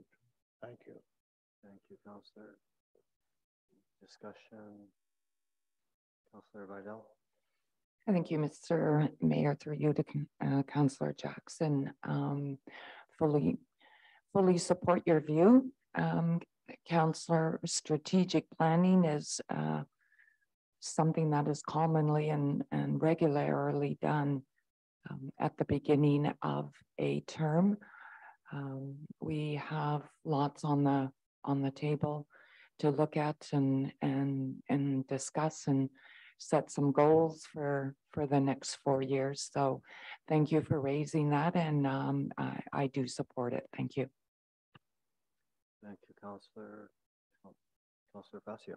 I fully support the motion from Councillor Jackson. We're doing exactly the same at the regional district as well. Strategic planning 2 or 3 days as well. So it's a very good thing to do, especially at the beginning of a term of well, at least 2 new council members. The other 2 have been here a while, but I think it's a good plan, and it's a matter of I don't know what Councillor Jackson has in mind as the maybe she'll leave it up to staff for a location and the dates, I suppose. Thank you, Councillor Buckley. Could I ask what you meant by location? Are we not going to do it here, or what did you have in mind? Councillor Jackson. I would recommend that we not do it here. We have found when we've had these sessions before, we've been away from the village where we can get down and get the work done and not be interrupted, or not having to look at our watches and saying, well, you know, it's 4 o'clock or 3:30, we better go home. So that included in my recommendation. Thank you. Councillor, further discussion? Councillor Bridell. Thank you, Mr. Mayor.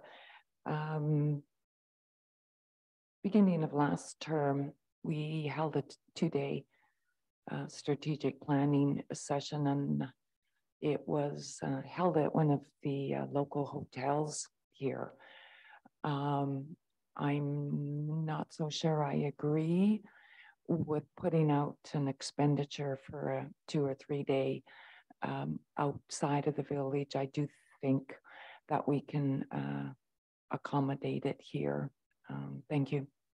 Thank you, Councillor. Councillor Buckley. Thank you, Mr. Mayor. I campaigned on being as fiscally responsible as possible when elected. And I think I would be reneging on that promise if I agreed to go away on a 2-day planning retreat. It's not that I disagree with the planning retreat, but I know, speaking for myself, I did work in the corporate world. And when I come to the meeting, I am prepared to put in the time it takes without having to leave the area. And I know before it has been mentioned, well, you don't have to worry about going home, but if there was an emergency at home, I would leave anyway, regardless of where I am. And you will have my undivided attention all day long for as long as it takes to get this done. Thank you. Thank you, Councillor. So we have a motion on the table, and that is to go to an off-site. I myself very much believe in good strategic planner. I'm a goals and orientated government employee. So absolutely, I think it's a fantastic thing to do. But I also agree that it should be done here in the village, not off-site. I can't see spending that kind of money to leave what we have here. I think that we can accomplish the same again here. So that being said, do you want me to call the question on your motion, or do you want to just remove the last a friendly amendment to remove the last?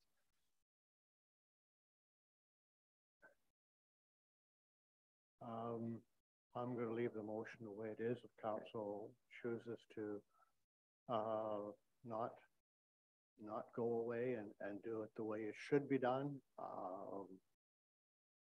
that's their decision, not mine. Thank you, Councillor. So I'll call the. May I have the motion read again, please, Mr. Mayor? Yes. Yes, that the motion reads as that council attend a 2 to 3 day planning session, strategic planning session to identify priorities for the next 4 years, and that would include the attendance of council and senior staff. So call the council. Further discussion? Yeah, thank you, Mr. Just, this is my perspective, okay, I respect everybody's opinions, always have done. Whatever turns out, turns out. But, we've got LMLGA coming here in May, where all of us will be required to pay registration fees. Obviously, we're not going to stay there. You could stay there if you wanted to, I suppose. Pay registration fees to attend that for 3 days. We are, some of us, going to Richmond next month to attend a local government academy as well, which is a 2 or 3 day, or at least 2 nights away from the village at a cost. So that's, you know, when we're talking about these things should be done every year, but at least at the start of a new term, where today's a perfect example where so many good ideas have come up in regards to what we can do, what we would like to do, and maybe what we can do for the village, that, you know, it's an important issue, and you know, the expense is built into our budget for these type of things. It's there. It's not as if we're, you know, we're adding, we have to change the budget to allow for this type of thing to go there. We have it in our budget. The last 3 years, councillors' budgets have been virtually nil because of the pandemic and no meetings anywhere and everything else. So there's been no money spent by councillors for nearly 3 years. Sorry, maybe just under 3 years, because we did attend UBCM last year. But that was money that wasn't spent, and nobody here wants to take advantage of taxpayers' money in any way whatsoever.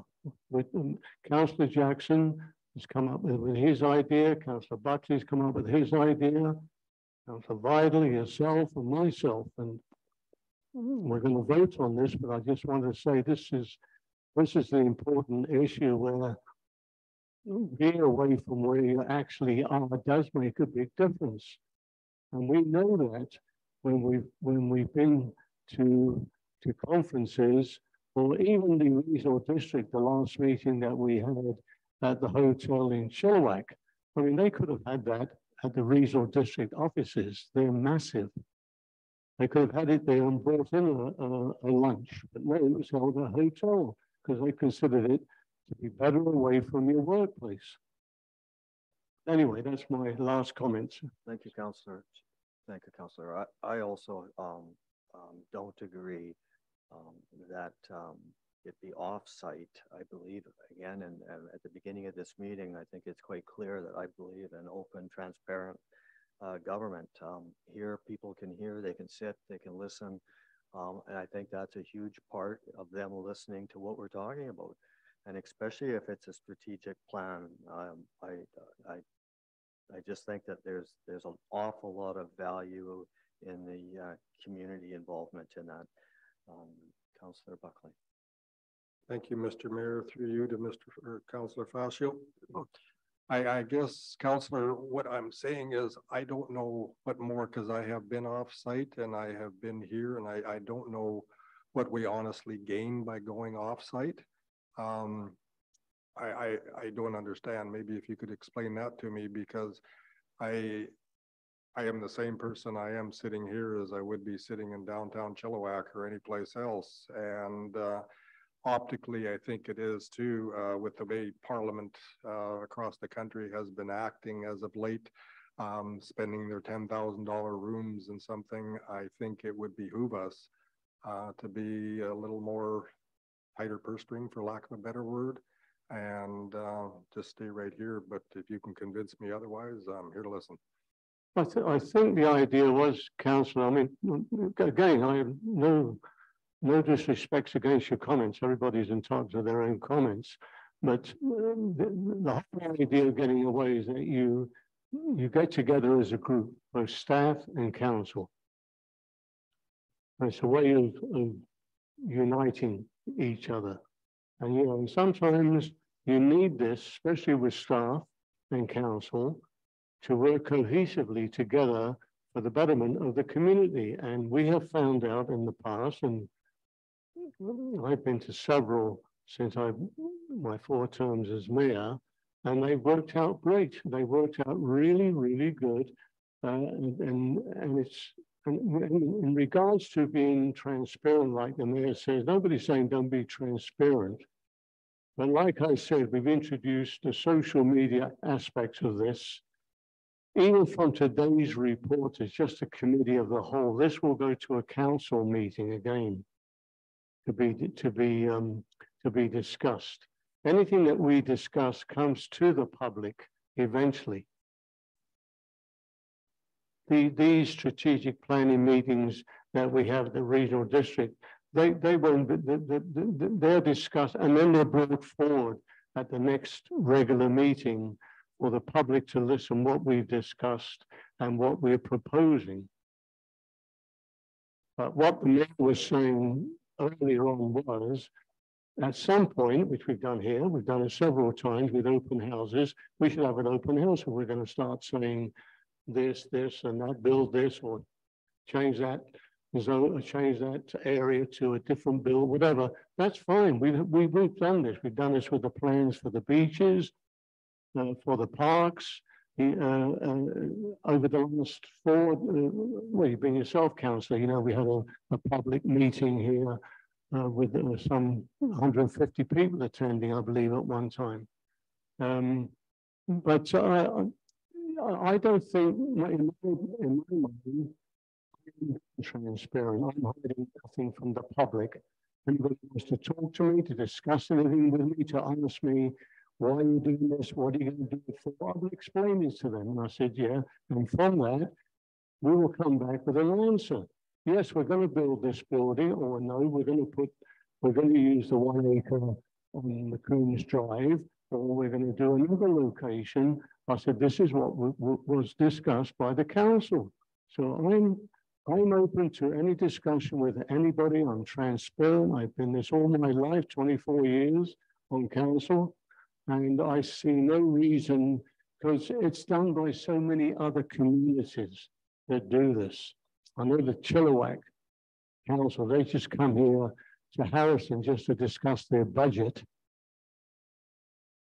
not just to discuss other plans. Now, whether they still do that, I only know it under previous mayor.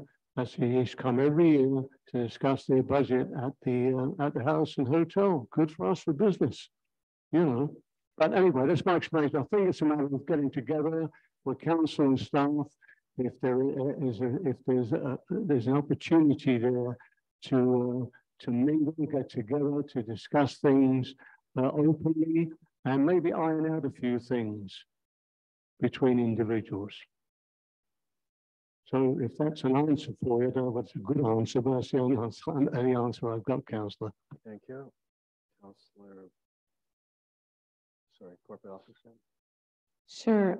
Thank you, Your Worship. I think staff would be looking at some sort of direction as to setting a venue, whether that be a local venue or off-site. So we just need to determine that and a possible time frame as to when council would like this to happen. Thank you. I think it's getting time to call the motion, okay? But you really can't have a strategic planning session in the public. You need staff. Staff has to be able to feel free to discuss and give their opinions, whether we like them or don't like them.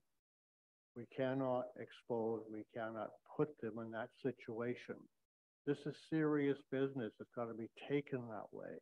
If you want to have it outside in the park bench, okay, I'll be there. But we're going around again. Everything's going around in circles. So if you want a planning session, have it, whatever way you want it, I'll be there. But let's get down to it. Thank you. Thank you, Councillor. So your motion on the table Mr. Corporate Officer, can you repeat Sure. that, please? For council to have a 2 to 3 day strategic planning session to identify the priorities and goals for the next 4 years, and that's to include senior staff. So again, staff would like some clear direction on the venue and the timeline, please. Discussion on the venue or timeline. Councillor Buckley. Thank you, Your Worship. I think we need to put the venue to a bit of a vote here before, and that way we could put it all in the same motion. I do agree with Councillor Jackson. I have no problem. I've been to these strategic plannings before, and it is, I believe, better if it's more informal than than a regular meeting would be, and with staff involved. So I do agree with them on that point. It's not that I'm not trying to be transparent. It's we've got a lot of ground to cover and a lot of things to look at.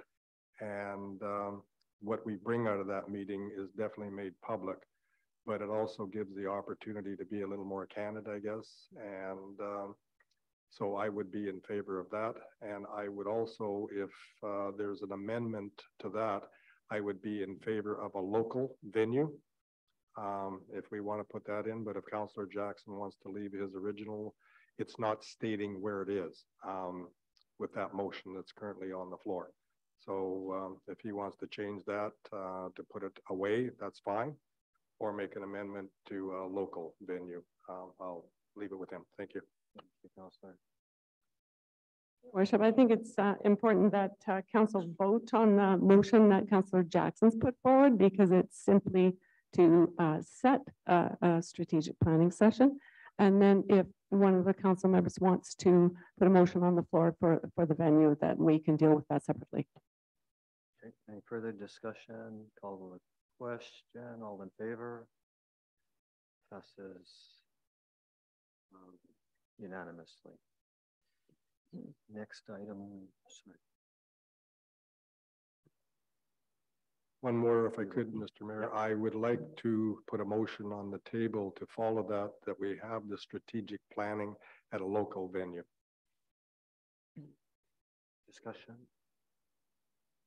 Councillor Vidal, sorry. Thank you, Mr. Mayor. Through you to Councillor Buckley. I agree with your motion, but would like to add that we look at a 2-day session held sometime during the month of March. Thank you. Any further discussion? Just to clarify then, so it's to include a local venue in the month of March. Okay. Call the question. All in favor? Councillor Vascio and Councillor Jackson opposed. Correct. Motion passes. Next item, the wastewater treatment plant. Your Worship, sorry to interrupt. I'm just wondering if we could take a short break before we move on. Thank you. Absolutely. What do you need to call for? Sorry. Okay. So just call for adjournment for 10 minutes. Thank you. Just recess for 10 minutes.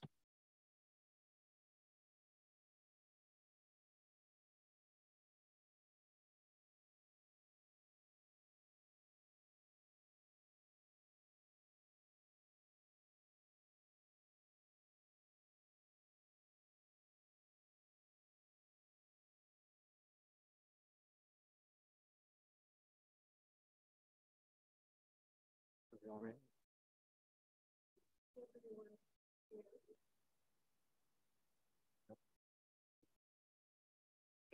So the carry on then? Oh, just 1 second.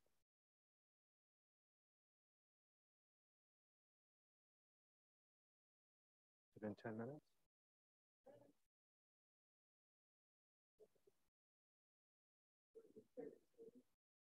Okay, so okay, I'm going to continue on then. So item F, wastewater treatment plant 2020 non-compliance report.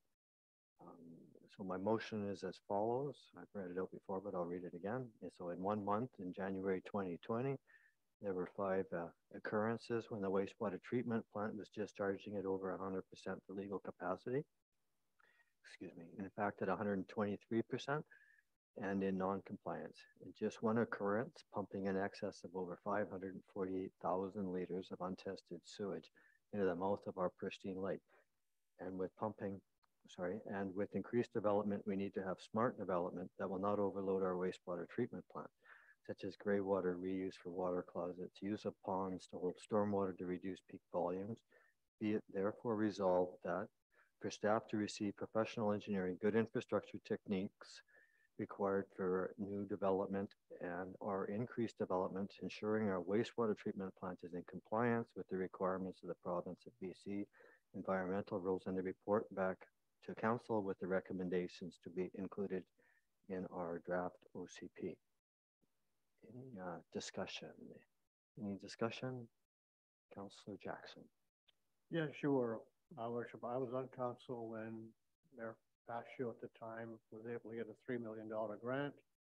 Along with the monies that we put in, we built a wastewater plant with probably one of the best in the Lower Mainland at the time. White Rock, where you were, was still dumping in to the park and into the ocean and many other communities. I did a tour of the plant on the 6th of this month with staff, and I went over the whole procedure. And I have to tell you that we have probably some of the best trained staff that you're going to get in the Lower Mainland. They're excellent.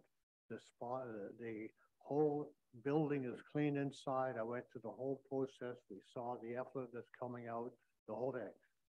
One of the problems in Harrison, as you may not know about, is there are still many, many residents here where their drain water is going directly into the sewer system.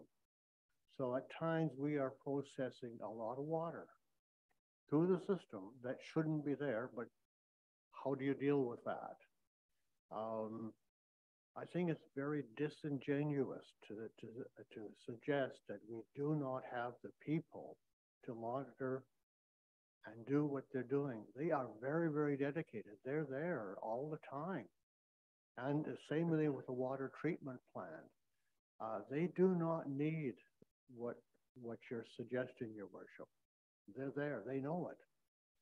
Compliance can happen, but that doesn't mean that the discharge going out is full of E. coli. As a matter of fact, if you look at it, the water coming out of our wastewater plant is cleaner from an E. coli than the lake, because the lake has got fish, it's got all kinds of people living around it, and the water goes directly into the river, and water can't go uphill. Fish can swim uphill, but water can't. It goes down the river into the Fraser. Because I've heard comments given to me that we're dumping sewage into the lake. We never have. And I understand what you're saying, but we don't need that. We haven't. Matter of fact, our people could probably go out and train other people that are so dedicated to the job and so knowledgeable. They've put new filters in. They have replaced the pumps that corrode in it. So I can't support, I'm sorry, I can't support what you're saying. That's all. Thank you, Councillor. I'm going to comment on that. There's no accusation of the quality or the knowledge of any staff member. This is specifically regarding the sewage, and I will beg to differ with you, Councillor. It is sanitary sewage that's actually being pumped out. It's at 548,000 liters in one day on 5 different times in the month of January. So this is before our atmospheric rivers, and this is before all of the development that we've had in the last 3 years. Yes, there's no question that there's problems. If you read the engineering report on the wastewater, you will see that there's a significant amount of water that's getting into the sanitary system. irregardless, our sanitary system is overloaded and cannot handle what is permitted to discharge. The plant itself is capable of doing it, but the permit, which is regulated, is what's called the dilution ratio. It's how much can the water of this lake handle. That's regulated by the provincial government. So those are the numbers that we're breaching. Just go ahead. Just a point of clarification that the water that actually is leaving the wastewater treatment plant is treated. It's not sewage. It is treated water that has had the effluent removed from it. I'll respond back on that comment too. I'm a retired licensed wastewater operator engineer. I very well know how a sewage plant works. I can tell you that you're misguided in your comments. The wastewater treatment plant is going through the wastewater treatment plant along with a lot of the storm that infiltrates into the system. So there's ways to get around that. When we have development, you'll see it in a lot of other developments. It's a pond. Usually they put some weed type growth in it, bullweed, and there's ducks. So when we get this massive rainstorm, the water goes in, fills this pond, and then it slowly works itself out into the storm, into the sanitary system. So that you don't have residents that have the combination of rainwater and sanitary sewage coming 3 feet into the air. I've had a number of residents come and physically show me and take me to their homes. It's not a very nice thing for anyone to have to experience this type of situation. And again, this is before all of the development that we have. We continue to develop in the village here, blacktop. Now you've got roofs. We're directing it all right into the different systems, which is going, and the system and the engineers of the day is not capable of handling all the massive inflow. We've got to be smart with our development. There is a lot of different techniques out there of how it can be dealt with, such as, again, using the rainwater for your water closets or toilets is another good use of it. So there's a number of ways that it can be done, but we haven't done that in any of the developments that I have seen over the last number of years. So I want to make sure that when we do have the future development here, that we are receiving a professional engineer's advice on assurancing that we're not pumping like over 500,000 liters of, I agree with you, it was treated sewage into our drinking water is just not acceptable. Any other further discussion? Yes, first of all, Your Worship, it's not going into the drinking water. This is one occurrence. And it sounds like a lot, but it really, really isn't. Thank you, Councillor. It is, and just to respond to that, it is not one occurrence. It's 5 times just in the 1 month. It is a continual problem. And this is also at the time when the sanitary load is at its least. So if we get an atmospheric storm that comes through in the summer, we're in big trouble. There are ways to remedy it. It's not a cost to the village. It's no big worry. It is just to ensure that when we are doing development, that we incorporate smart development practices in our work. We've been through a heat dome. Just one sec, Councillor. Oh, sorry. Just to address your comment regarding responsible design, all of the newest development has the stormwater and this sanitary sewer separated. I'm sorry. Could you actually start over? I got interrupted. So to address your comment regarding smart development, yes. All new development is following good engineering practices. Both sanitary and storm sewers are separated. There is efforts on the storm side to be able to retain, infiltrate, and then discharge, so we don't overwhelm our waterways. or off-site storm sewers.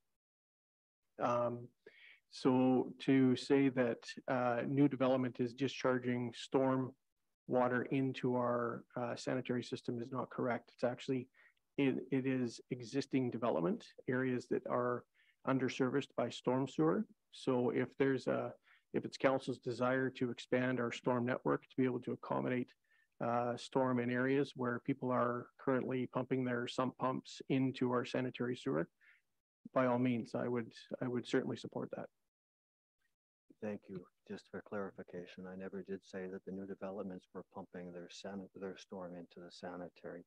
There are two separate systems, but what we are doing is pumping it into the system which further down the line is incorporated and ties into other various old systems, which could be storm, sanitary, cross connections. That's what's been identified in the report from the engineers. And that report was 2015, so we're already talking 8 years old.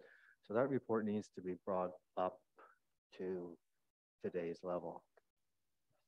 Go ahead. Then you're absolutely correct. So there's items that are listed in that wastewater management plan, or the master plan. And as budget allows, we are addressing every identified cross connection that we're aware of. We've ticked a few off. So yeah, and again, if council allows us to have more budget to address the other issues further, absolutely. Well, we can get the design and put the effort towards separating those, and then we'll see a significant reduction in stormwater getting into our wastewater treatment plant. Thank you. Councillor. Thank you, Mr. Mayor. Everybody's finished. Yeah, thank you for your comments. I totally disagree with this being brought at this meeting this morning. I think correspondents did say that it shouldn't have been on today's meeting. I've been here longer than all of you, and I was here when we used to have the old plant, when truckloads every month of sludge had to be pulled out, going through the village. When we had the old plant here, as Councillor Jackson said, we were lucky enough to get a grant to build a new plant.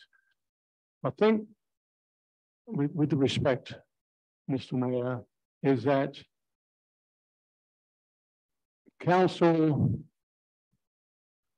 and in this particular instance, has been very fortunate in the village to have good, knowledgeable staff.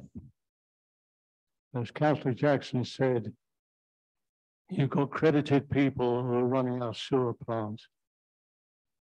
On these occasions, some of these occasions, the public was notified not to use their dishwashers more than they had to, or their washing machines, or shower more than they have to because of this influx of water and rain that we had those particular years. I was in a position that you're in for 4 terms,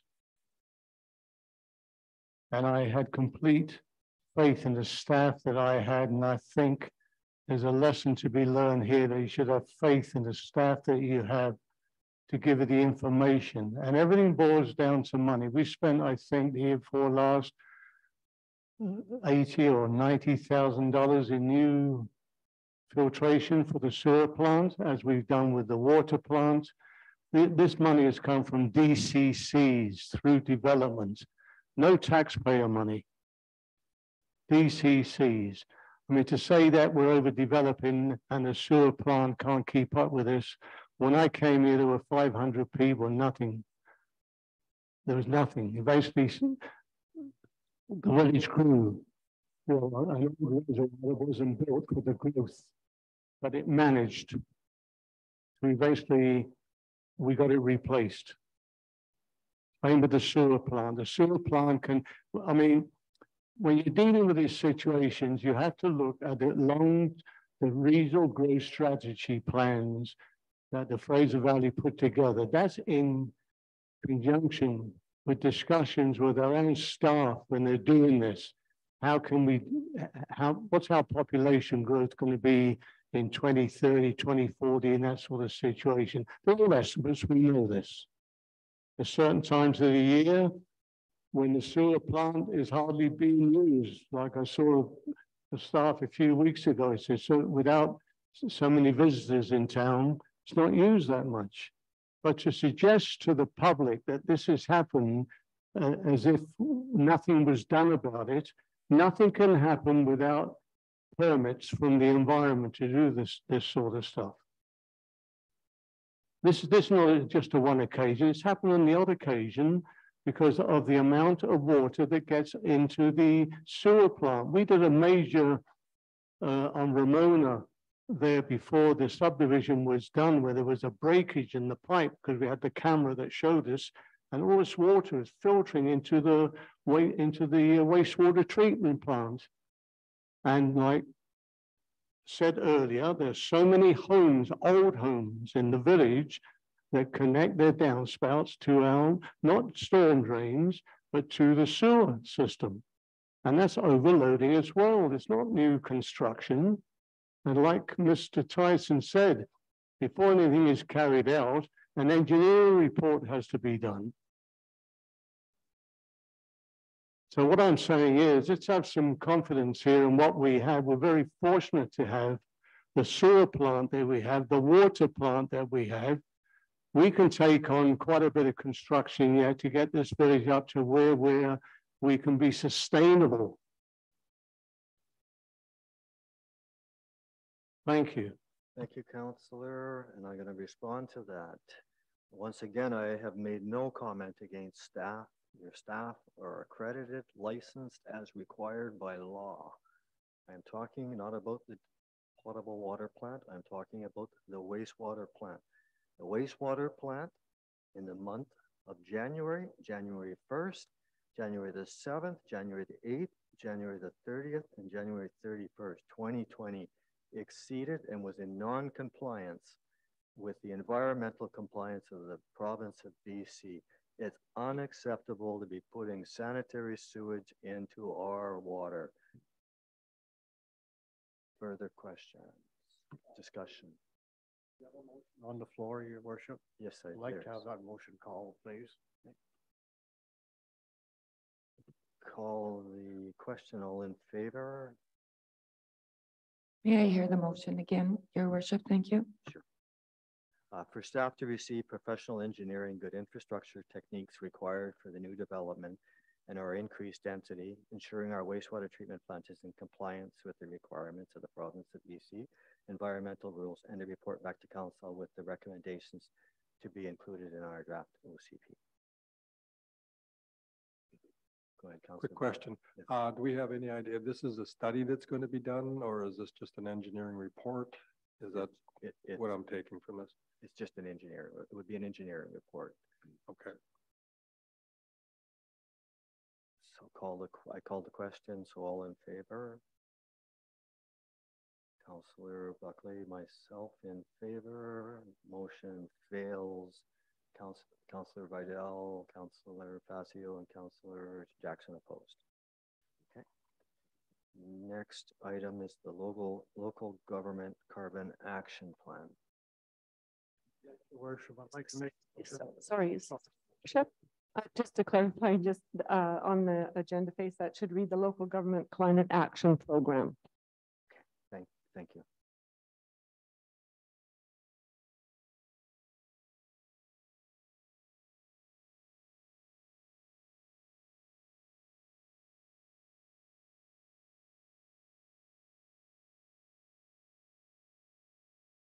So this was another one of mine that I'd already talked about earlier, and I'll talk about it again here. So this is a motion, and with the intent for discussion. So whereas our draft OCP is using the increased densification as the greenhouse gas emissions reduction strategy, which only works where there is a compact, complete community development. And as BC's 15th most densely populated community, we have the compact part figured out, but what we don't have is the complete part. And in the absence of complete, our greenhouse gas emissions are extremely high as many residents travel 8, 30, 60 kilometers for shopping, services, healthcare, shopping, employment. One of the highest levels, perhaps the highest level of greenhouse gas emissions for transportation in Southwest BC. And we're going to jam more people into the already dense village, which will increase the greenhouse gas emissions even higher, resulting in the global warming and the consequences of climate change, including fire and flood. So be it therefore resolved that to refer the LGCAP, which is the Local Government Climate Action Program Survey, to the newly approved Village Environmental Commission, and as required by law, to investigate our unique situation that density is not a remedy for greenhouse gas reduction, but in fact the opposite, and to report back to Council with their recommendations on greenhouse gas reduction strategies to be included in our draft OCP. Discussion, Councillor Fassios. Thank you, Mr. Mayor. Just like to point out that when I hear the wording of the density and the population, I think we're losing the fact that at least 18 to 20 logging trucks come through our village most days. The heavy duty trucking that's conducted on the east side of the lake all comes through the village. Tourism at its fullest, either day visitors or those that stay here, plus the residents who live in the district of Kent. So ours is very minimal compared to the other traffic that comes through the village at certain or every day of the year. And I think that, first of all, I want to thank staff, which I'm assuming it's Rhonda Shell on this program for putting all this together. Again, as mentioned earlier on, we have a very limited staff to get involved fully into these things, but the regional district in their latest Fraser Valley Regional Growth Strategy, which is the latest one, I've just got it for this week's meeting. There's a whole page on climate change. And I would suggest that our staff, which they do, obviously they've been consulted on this when they put this together, continue with the regional district in a regional way to deal with this program. This is what the regional district have the staff to deal with this, and they communicate with all the municipalities within our area, plus the electoral area directors, on how to move forward in this. And they're looking, getting back to the 217 numbers, I believe, eventually. So it's a very complex situation. I don't think the way, with respect, sir, you worded it that it's could do maybe with the population or the construction. I don't think it's got much to do with it. Hot Springs Road, with all the new subdivisions that are there now, it's never jammed with traffic from locals. A lot of people in the village walk, but it's going to the post office or just for exercise. So I believe it's the other traffic, besides the ambulances and all this, every other piece comes through the village at some point of the day, mostly going to the east side of the lake, plus the tourism side of it. We can't stop tourism, that's our industry. Yes, I think the program has come out this week. Staff should be at some point contacting the BC Hydro in regards to their new programs they brought forward now for the putting the new electric chargers, which would there be a charge connected to the new ones? Yes, they should definitely be coming at some point. I suppose in the next 20 years, most vehicles will be electric. So looking forward, I think that's a good way to go, to start adding more charges on the whatever streets we decide on, with the plan that Hydro's come out with the federal government. We should definitely be looking at that. But this other point of view, I think we should stay working with the Fraser Valley Regional District as a region to try and come up with how better we're going to reduce the gas emissions, and of course, electric is going to be one of the big factors in this. Thank you. I'm going to respond to you, Councillor Fascio. If you look at the draft OCP, which is on the table, you will see that under the carbon action plan, which is required by law under the charter, showing our targets, you will see that the number one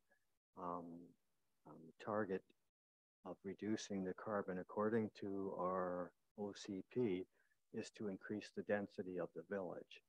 Now, that would apply quite normally to a normal, normal isn't a good word, to a village that actually had homes and all of your necessaries around, that you weren't driving to it. But we are a real unique village. We're at the end of a road, and everything we do, we basically have to drive out. So by increasing density doesn't increase greenhouse gas emissions. It actually, it actually increases it there. So it's that part that's in the OCP, which I think is very confusing. I am not going to sit here and say that I am any expert in all the environmental concerns, and I think that if with this newly formed commission that we've already started the process of, I think that this would be an interesting project for them to take over and to ensure that we actually do have a local government climate action plan and strategy. As presently, we do not have one. And there are some comments also of lack of resources. Again, through this commission, I think that would be a good challenging opportunity for them to come back and let them make their thoughts. And I'm sure they'll be dealing with the Fraser Valley Regional District and all the other parties that are involved in climate change. So the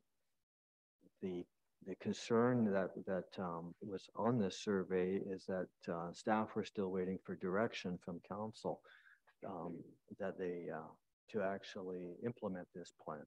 So I really want to make sure that we actually start to take greenhouse gas seriously and that we implement that plan with a motion. Any question, Councillor? Yeah, was there a motion on the floor? Did you put a motion on? I did put a motion. I don't remember that motion being seconded. We're discussing something that hasn't been seconded. Doesn't have to be seconded. Yes, it does. Excuse me, Councillor Jackson, committee of the whole doesn't require a seconder. Councillor Buckley. Thank you, Mr. Mayor. There is no cost attributed to this then. Is that what I understand? This is free. Absolutely free. Okay, that's what I thought. Okay, thank you. To the corporate officer, yeah. Sure, just for council's information, that in the current draft of the OCP that is going for adoption on the next regular council meeting, the greenhouse gas emissions were identified and it will be set up as a development permit area to cover the entire village. And I believe there is the planner's recommendation that council attain a strategy in that regard once the OCP is adopted. Thank you. Councillor Buckley. So, excuse me, through you to Deb, our corporate officer. Am I to understand then that this would be something, the motion that's on the floor then would be utilized as well, and so it would be a plus, not a negative, is that correct? I can't speak to that here. I can't speak to that, Councillor. Okay, I guess where I'm coming from is the more reports we have, would that not be better if it's from a reputable agency? And I guess with more information, we could then make a decision at that time. It is that newly formed environmental committee is a committee level, so it invariably come back to council for any direction. Okay, thank you very much. Councillor Bedell. Thank you, Mr. Mayor. I just wanted to add to this discussion that previous councils have also, to a certain level, attempted to address this. Last term, we adopted an active transportation master plan, which addressed some of the climate concerns. Once again, not all of those recommendations have been implemented as of yet. And I do believe that that will come in time as it becomes cost effective in order to do that. And also, to Mr. Mayor, I know that we had discussed a village environmental commission, and I'm just asking for those of the public who are either here in person or watching online, if you could elaborate on what your vision is for the Village Environmental Commission and whether that would involve local residents or members of council. I think that that may be beneficial. Thank you. So it is a commission, so there is not a member of council on it. I would imagine that the mayor could sit in to the commission. I'm not 100% sure on that part of it. The intent was to have up to 7 members of the public, not necessarily having to reside directly in the village, because we've got some very knowledgeable people which are very close. And I think climate change is a bigger factor. The environment, the lake, it doesn't just encompass Harrison, it encompasses a lot of different areas. So the intent right now, I provided some direction to the corporate officer there to put an advertisement out in the local paper, looking for these number of environmental gurus, whatever you want to call them, people that want to help the village out and have different input, whether they're retired, whether they want to put it in after hours, however they want to do it. So it's part of it too, is you have the meeting so it's later in the day, so you can have people who actually work and also be part of this, or is it more for a retirement part? So all that part right now is in conversation between myself and with the corporate officer. Thank you. That's very helpful. I do think that because Harrison isn't here in isolation, that it is a regional issue, I would strongly suggest that perhaps we have a representative from Fraser Valley Regional District as part of that commission to provide that regional overview. Thank you. Thank you, Councillor. I mean, I would suggest that we wait until we find out what type of interest we get. And I think that at that process, when we go through reviewing, when council has an opportunity to review the people that are on the commission, and then we can talk about that at that time. Is that? Yes, that's fine. I just put it out as a suggestion, Mr. Mayor. Thank you. It's a good suggestion.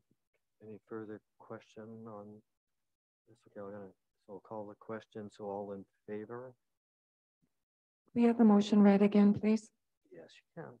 To refer the LGCAP survey to the newly approved Village Environmental Commission, and is required by law to just to investigate our unique situation that the density is not a remedy for greenhouse gas reduction, but in fact the opposite, and to report back to council with their recommendation on greenhouse gas reduction strategies, which is to be included in our draft OCP. So in favor, Councillor Buckley, Councillor Vidal, and myself, and then, sorry, were you two opposed or in favor? Alan, Councillor Jackson? You voted in favor, sorry. So it passes unanimously, yes. All in favor? Okay. Next item is Councillor Buckley, coach houses.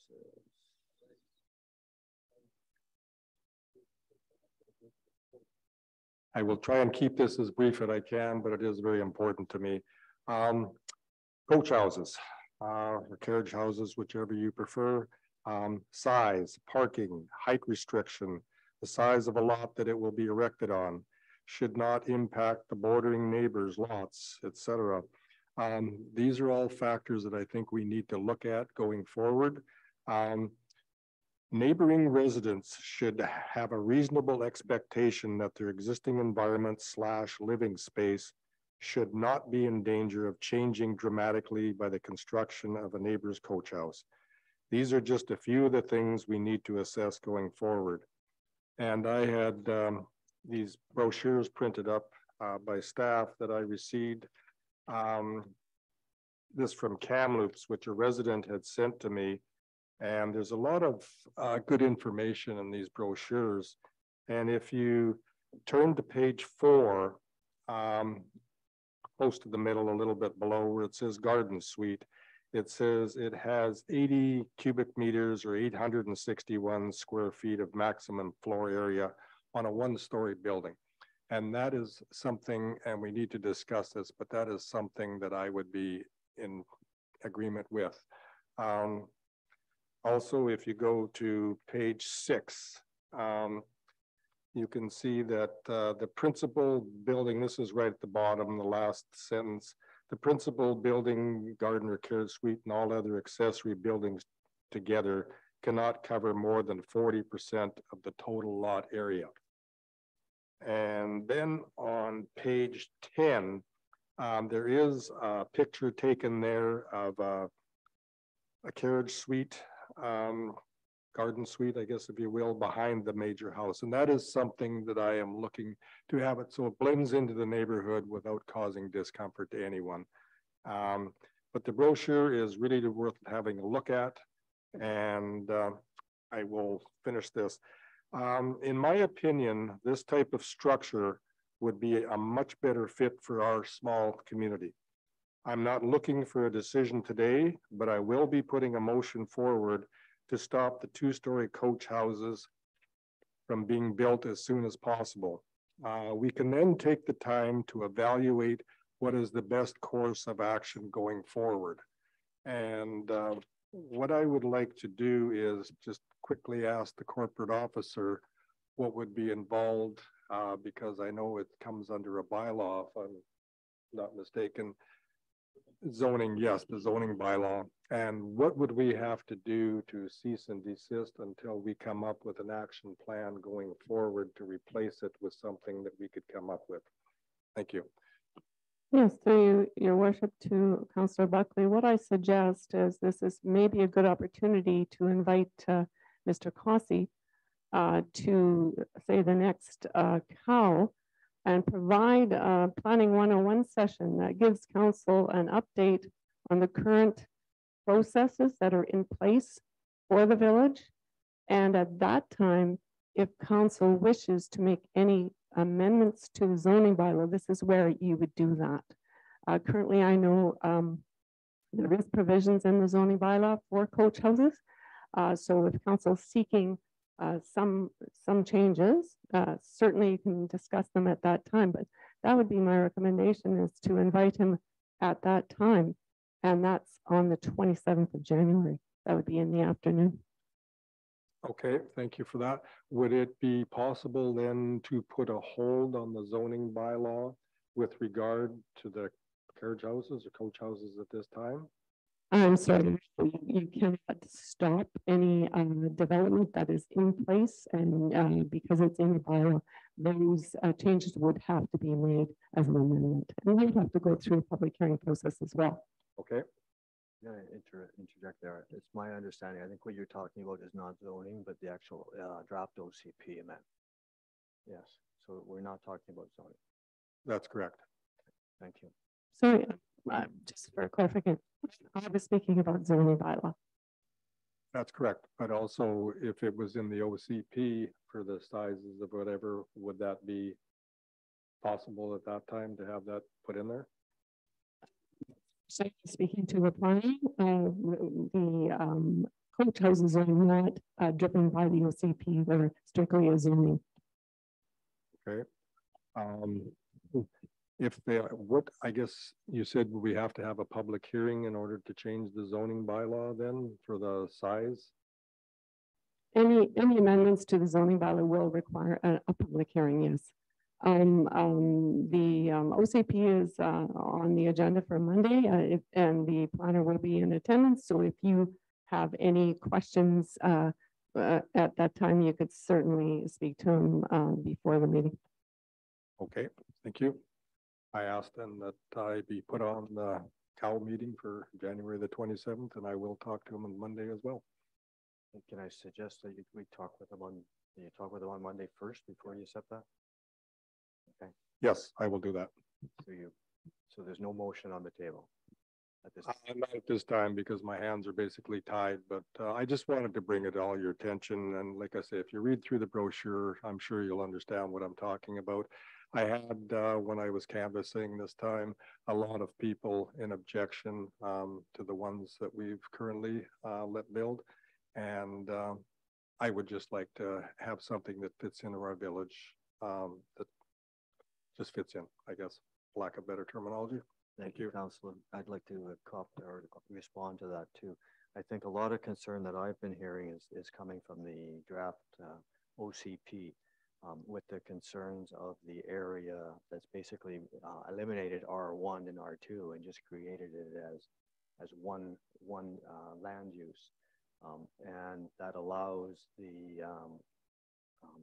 that upon adoption could allow carriage homes and all types of other suites. There's a number of different names in it. So that's all in the again, the draft OCP that's coming up, I believe, at the next council meeting. And I think it's an extremely important topic. I personally don't support coach houses in R1 zones, so I'm not pleased to hear that either. Thank you, Councillor. Any other discussion? Councillor Vidal.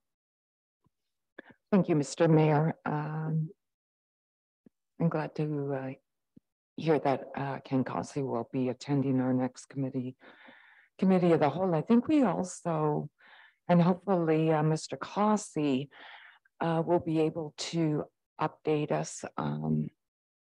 As most people are aware, Premier Eby has come out with a new housing strategy. And attendance, when I attended UBCM last fall, there certainly was a lot of discussion, and one of Premier Eby's suggestions was a total elimination of R1 zones. I'm not sure if that's gone through, and I'm not sure yet. I don't think his full housing strategy has been revealed. I do believe that coach houses or carriage houses is one way of providing some affordable housing. But I do agree with you, Mayor Wood, that it would not be appropriate in all areas of the village. And I do think, though, that it is time for an open and serious discussion on affordable housing within the village. One of my biggest concerns, and I won't carry on too long, as most people are aware during my canvassing, it is a point in one of my platforms that we look at affordable housing. I'm not opposed, and I think garden houses are a great way. My one big concern again is parking with additional residents, but I'm sure we can all look at that and discuss and come up with solutions when the time is right for that discussion. Thank you. Thanks. Just like to make one quick comment to that. and that in the draft OCP that is being proposed, one of the big changes is that if the draft OCP is approved on Monday, that these coach houses do not have to go to any public hearing. They can bypass that process. So you are not even going to know what your neighbor's building until all of a sudden they show up with machinery and start to build it. So I think that that's a really scary part that's in our draft OCP. And again, I take issue with some of the parts that are in that. Councillor Facio. Thank you, Mr. Mayor. Yeah, first of all, on that point, I've already addressed this with myself, with staff on the 7.3.2 on page 34, the draft OCP, where it states a case by case to be taken out. That's the contentious part that I got from residents, was the case by case. Now, the zoning, our R2 zoning, when we did the existing OCP, special planning areas 1 and 2, which was Pine, Echo, North, was R2 because of the big, some have got 1 acre lots there, 1 acre lots. And this was done through the planner of the day with the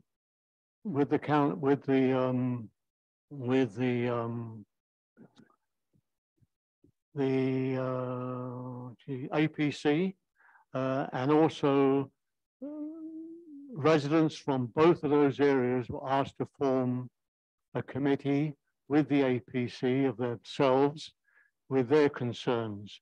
They will, now referring to the R2, which is in our zoning, were in favor of coach houses because they're large lots. There's room there for the coach house and have a driveway and all that, especially on Echo or Pine. Either coach houses or duplexes in the R2 zones. This booklet that Councillor Buckley brought, I think it's a great booklet. I think we should maybe at some point keep saying our staff is limited with the size that we have, what they can do. But I think this is a very easy looking plan for anybody to look at and get an idea what, I think it's very well thought out. We should maybe look at something like that. The only drawback that when you show the pictures of the one on page 10 and the other one is that can't happen in Harrison because of the floodplain. So that would change the height, obviously. I mean, the height is supposed to be 5 meters, according to the zoning. That's the height. It's supposed to be 5 meters. So if the coach house, a garden suite, which is great looking, wouldn't be allowed because of the floodplain. So they would have to have that extra height. I'm not saying they should be taller than the existing home, but they will be higher. I think where the point is, Councillor, which I want to address at some point, is that I want a better clarification, this is me, of you're asking for a workshop. What is your interpretation of the workshop, Mr. Jones? He's built workshop, just put in my equipment, garden stuff and do a bit of homework or whatever, a bit of stuff to keep myself occupied. But if you add whether it's a what do you call it, a playroom or whatever the case may be onto that to me becomes more of a coach house situation. So I think that's something, if we get to the zoning at one point, which is a long process, the zoning, so it's not a simple one, is that we should, I would definitely address that we have really clarification on a workshop. Again, 5 meters is allowed, according to the zoning, unless the zoning is changed. And a coach house is this, a workshop is this, the differential between the two. you know, but that's going beyond this. But I like this booklet. I think something that should be maybe looked at seriously, put together other than our OCP as well. Because to me, if I come in and ask to look at the OCP and this is there as well, I look through, I thought, what's it? This is gives me a good idea. And also I'll bring up the parking issue again in regards to here. Obviously, they have paid parking, but they also allow the streets do not belong to me or to Mr. Jackson. They belong to the village as a whole, so you can park there. That's another issue. But no, I like the concept. Thank you very much for this. Great. But the special planning areas, they're there in the existing OCP, and it's in our zoning for coach houses. There's only 2 areas. They're still there. And if this I've asked to be removed, the case by case. I think that was most contentious I got from residents, was the case by case.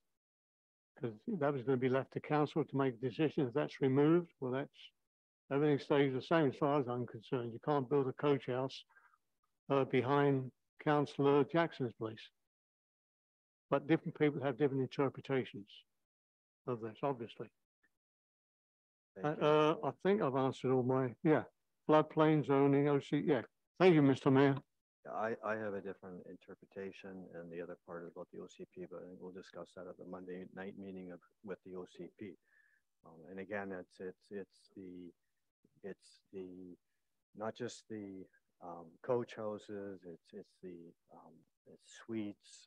There's a number of different names that they call them, and now adding them into areas which are presently is zoned as an R1, which now effectively is changing the whole area to the R2, which is changing the whole feeling of what this village is. People didn't move here for high density. People moved here for the beauty of what we have. I think it's important that we respect the people that are here. Again, I don't support a lot of the comments in the draft OCP. And again, we'll talk about it on Monday. Any further questions? Sorry, Councillor. Councillor Buckland. Thank you, Mr. Mayor. Through you to Councillor Fascio. I guess what I'm concerned about too is when you build these larger buildings, and that's why I'm against them. They could change hands tomorrow, and then the person has got himself a pretty nice garage or a rec hall above or whatever he wants to do. And the ones that have been erected are of substantial size. And what you do with that is you infringe on your neighbor's view, everything else with that. And that's the feedback that I was getting from the neighbors or anyone that was around these ones that we currently have. So that's why I was going with the one level. So we wouldn't have that with the parking in the workshop underneath. And I think the intention of those, I know in Vancouver or somewhere, they can allow it to be, if I could stand corrected, but the 2 stories that they have is not for parking. It's because they're on such a small lot. It's with small townhouses and things like that. They go up rather than wide because the lots are so small. Here, I agree with Mayor Wood that we do have to protect our village, or we're not going to have a village that we all came here for. We all love this village. That's why we're sitting here today.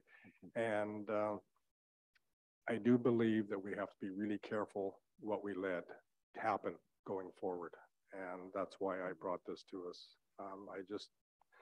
There are a few areas that we have the larger lots in, and I just think it would be a shame just to let that happen. So thank you.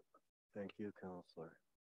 For the discussion, Councillor Fascio. Yeah, one other comment, Mr. Mayor. We should bear in mind also that we are a resort community and we're not one of the few, it's everywhere, whether a resort or we're Vancouver or Victoria. We also have to be looking at affordable accommodation where staff can work and live in the same community. You're talking about the gas emissions as a perfect example. Of staff having to leave every day the community, whether they live in Chilliwack or Abbotsford. We have staff, I think, that live in Dewdney, I think they come in here. But that's one of the biggest things now concern I know one of the employers in the community, I won't mention names, has actually rented 5 homes just to keep the staff here, so they can keep the accommodation section not at full capacity, but nearly at full capacity. So we have to look at that, and also an Asian population, and we're in that category as well. People are also looking at downsizing once they cannot handle their gardens. So we have to be looking at that as well. And if downsizing means a smaller home, then that's an important issue as well for the residents. You know, I don't think the place is really going to lose its charm as it is. I mean, what really can you do behind any of our houses? Nothing really. They're not big enough. So where there's 1 acres like Pine and Echo and those areas, there's areas where, like what's coming through with this new building from the Premier, that's areas. I remember Premier Gordon Campbell saying to Councillor Jackson right at some convention, we were there, that eventually, this is years ago, eventually he says the price of land is going to be so expensive, and we've seen that here, the cost of a lot just on the river here, it's ridiculous, that you have to build like narrower and taller, you know, smaller lots and taller. My first lot on Miami River Drive was only 50 feet wide. That's what they were there, 50 feet wide. But they have to be smaller because of the cost of land, and people can only afford so much. I mean, we want to be in a livable situation where, unfortunately, our kids cannot afford a home because the cost of trying to get a mortgage or the price of homes is just gone right through the roof. You know, so we have to be looking not at the working force.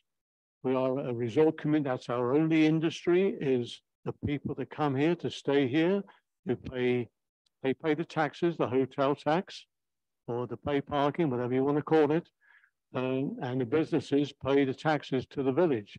So when we're looking at this, going down the road, is that we should be looking at even with a condominium or a hotel, we should say, okay, 1 floor or 2 floors should be for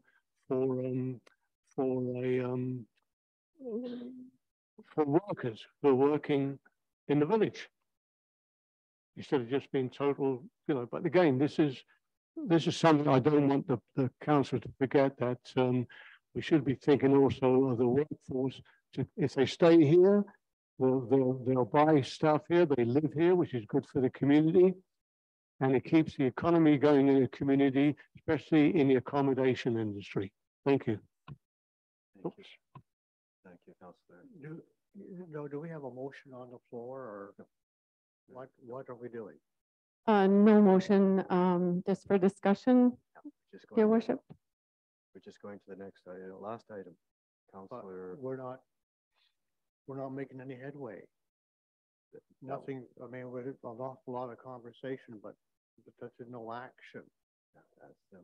Wouldn't it be better to have this this issue, if you want it, referred to our planning session? If the what I hear from you is that a lot of items in the OCP that you don't like. There's a lot of issues in the OCP that I don't agree with also. Right. So maybe that should form part of the planning session. But many of the things we're talking about here, we have no control over industry or private money. So I just don't know. I'm confused about this. Yeah. We're talking, but there's no action plan. Thank you. Thank you, Councillor Jackson. I'll make a you said you were finished. Motion, Mr. Mayor. I thought I was finished, sorry. Yes, Councillor Facio.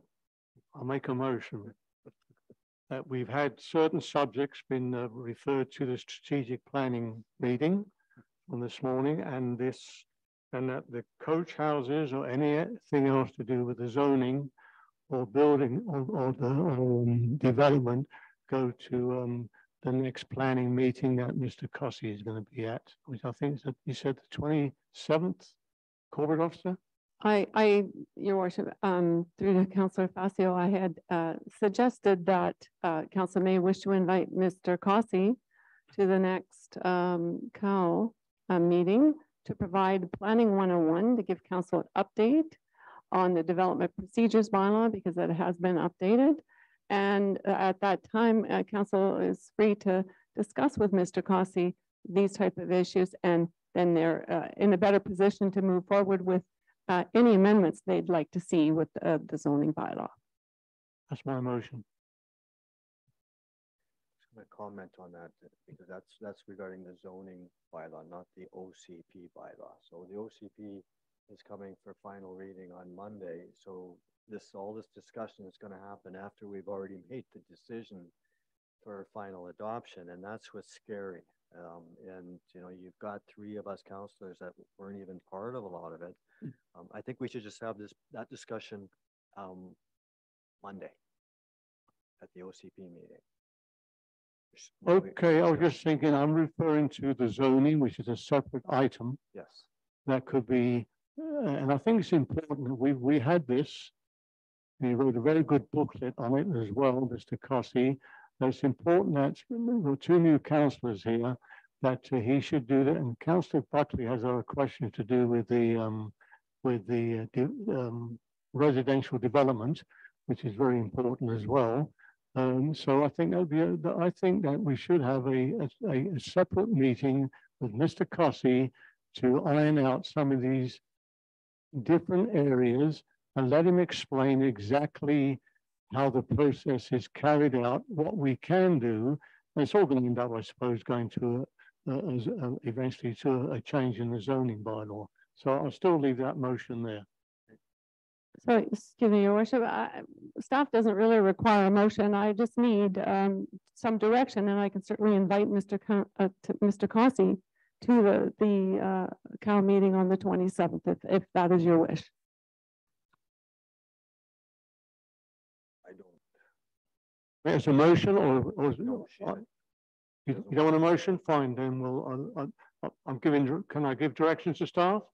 That's still a motion, isn't it? I don't see it as necessary at the Okay. meeting. I think. Okay, you'll take care of it. And if that's Sure, council's thanks. wish, I can certainly invite Mr. Cossey to that session.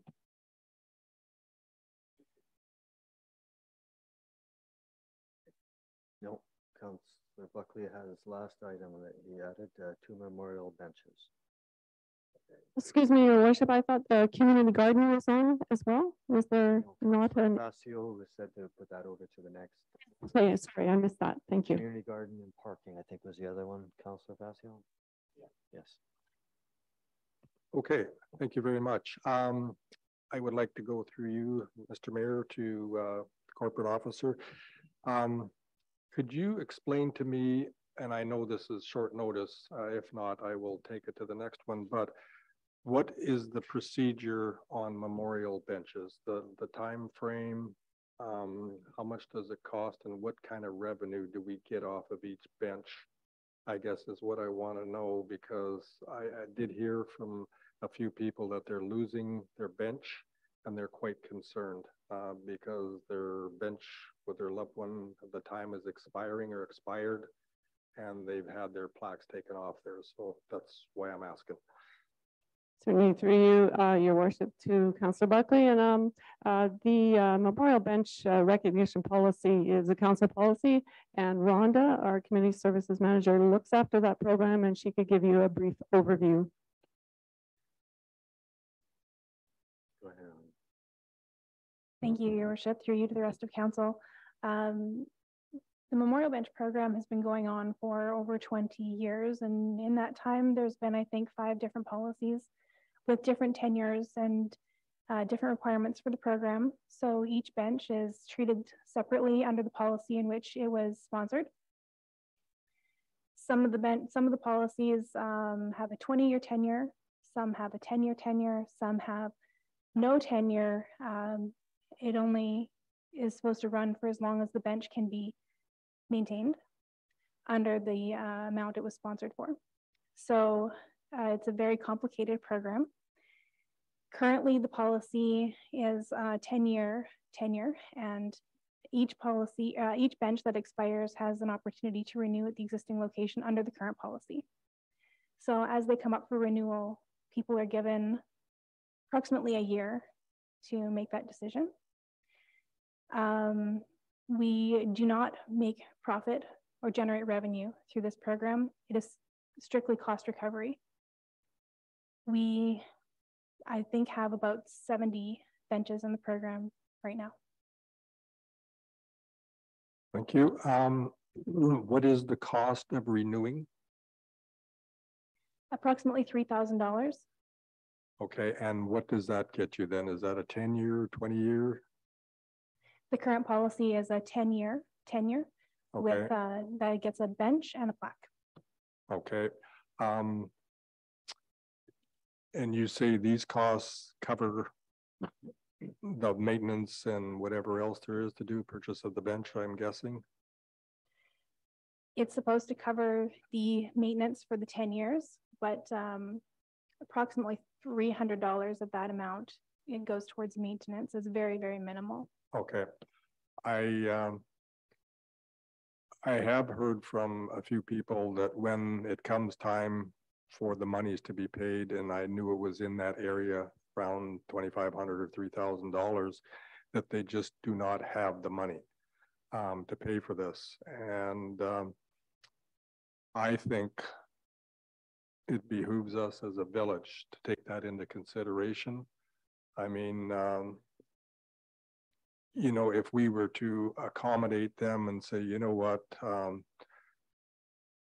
personally, I would like to see it for free for the ones that have already their plaques on the benches.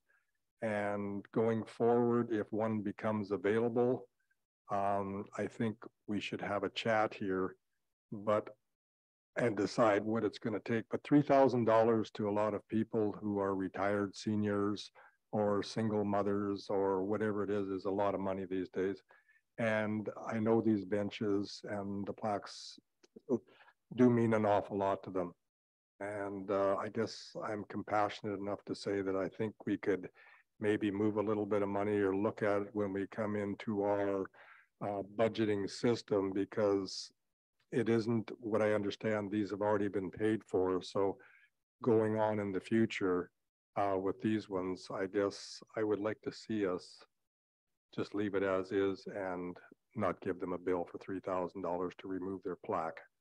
I think we could just take that and find another place to cover because it isn't happening every year, I guess is what I'm saying. So when you get a 10-year, is it 10-year for $3,000?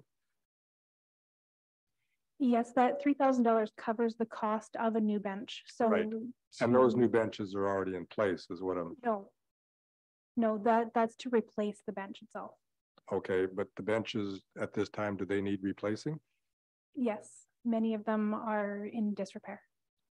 And it's $3,000 for a bench. Wow, I'm in the wrong business. Could you give me an idea of how many benches need to be replaced? I know this is short notice. I know this coming year we have 9 that will be getting notices. Okay, is there any way that we could come up with that as a council due to hardship reasons, within reason, if they just say we do not have the money? I guess I'm asking, is there anything we can do for these people rather than say, sorry, your plaque's coming off? We just don't,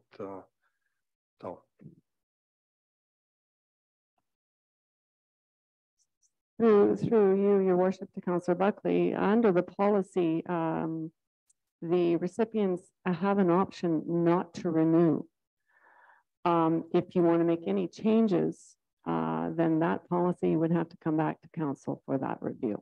If you're seeking some sort of different fee structure or anything like that. Okay, and I have no problem with that. I don't know how the rest of council feels, but I do feel that we should be compassionate somewhat and just not take somebody's plaque off because they don't have the $3,000. And this is not somebody or some people that are just trying to pull a fast one and get something for nothing. They're definitely need the cash. So I guess if we need a motion or whatever, or just advise staff to come back with us or come back to us and just say, you know, if we could have a list of what's coming due and ask them at the time of the affordability. If not, it refers it back to council. And at that time, we could make a decision whether or not it's, but anyway, I'll leave. Suggest Councillor Goodell, I think you're wanting to hear what. Thank you, Mr. Mayor. I do want to point out to our two new councillors that this policy came forward during last term, and there was extensive discussion on it.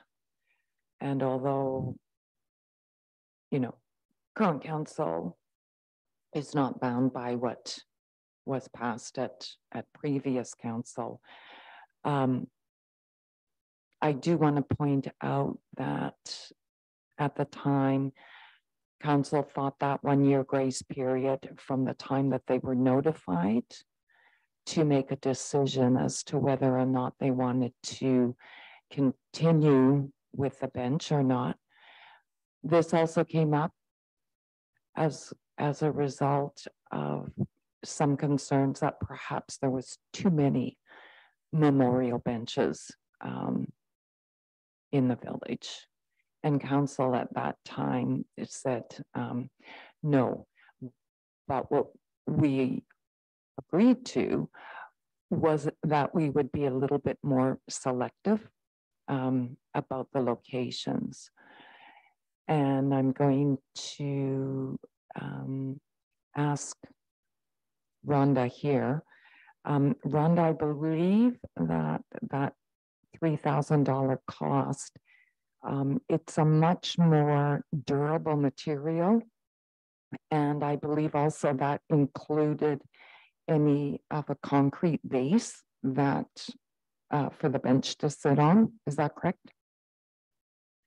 So the benches are made out of recycled plastic material rather than wood. They can very minimal maintenance and easier to keep clean. And the cost did include either a refresh of the concrete base or a new base if it's a new location. Thank you. I am happy with the current policy on memorial benches that, as I indicated, there was extensive discussion on it. So I would not be in favor of revisiting that. Thank you.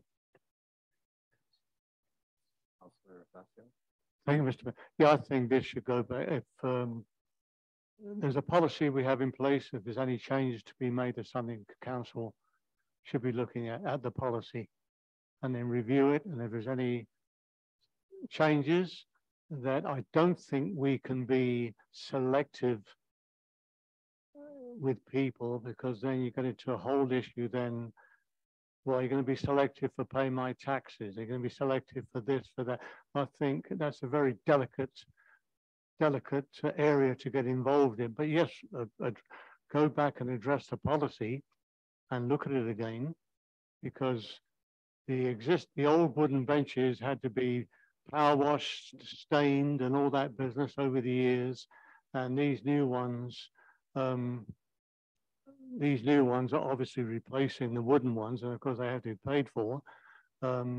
Whether we want to change the length of the 10 years, whether, you know, the costs are going to be changed, depends on, I suppose, what information we get back from staff. If you want to do a policy, I think to sort of not get too much involved with this, because it's a delicate subject, obviously, is to council to review the policy. You want to make a motion or I'll make a motion of that? It's up to yourselves. Councillor Buckley. Thank you. Through the mayor to you, Councillor Fascio, I think to review the policy would be something I would like to see. I can think of a couple things we could do, one being maybe a payment plan or something like that. But I think we should review it. And it's something I have a hard time telling somebody, if you don't have the money, too bad, and off comes the block. So I would definitely, I'll put a motion on the table at this time that we review the policy. Thank you very much. Further discussion? Call the question. All in favor to review the policy? Passes unanimously. Oh, I'm sorry. Yes. Councillor Vidal opposed. Motion passes. Call for adjournment. Moved second. Yep. Meeting is adjourned.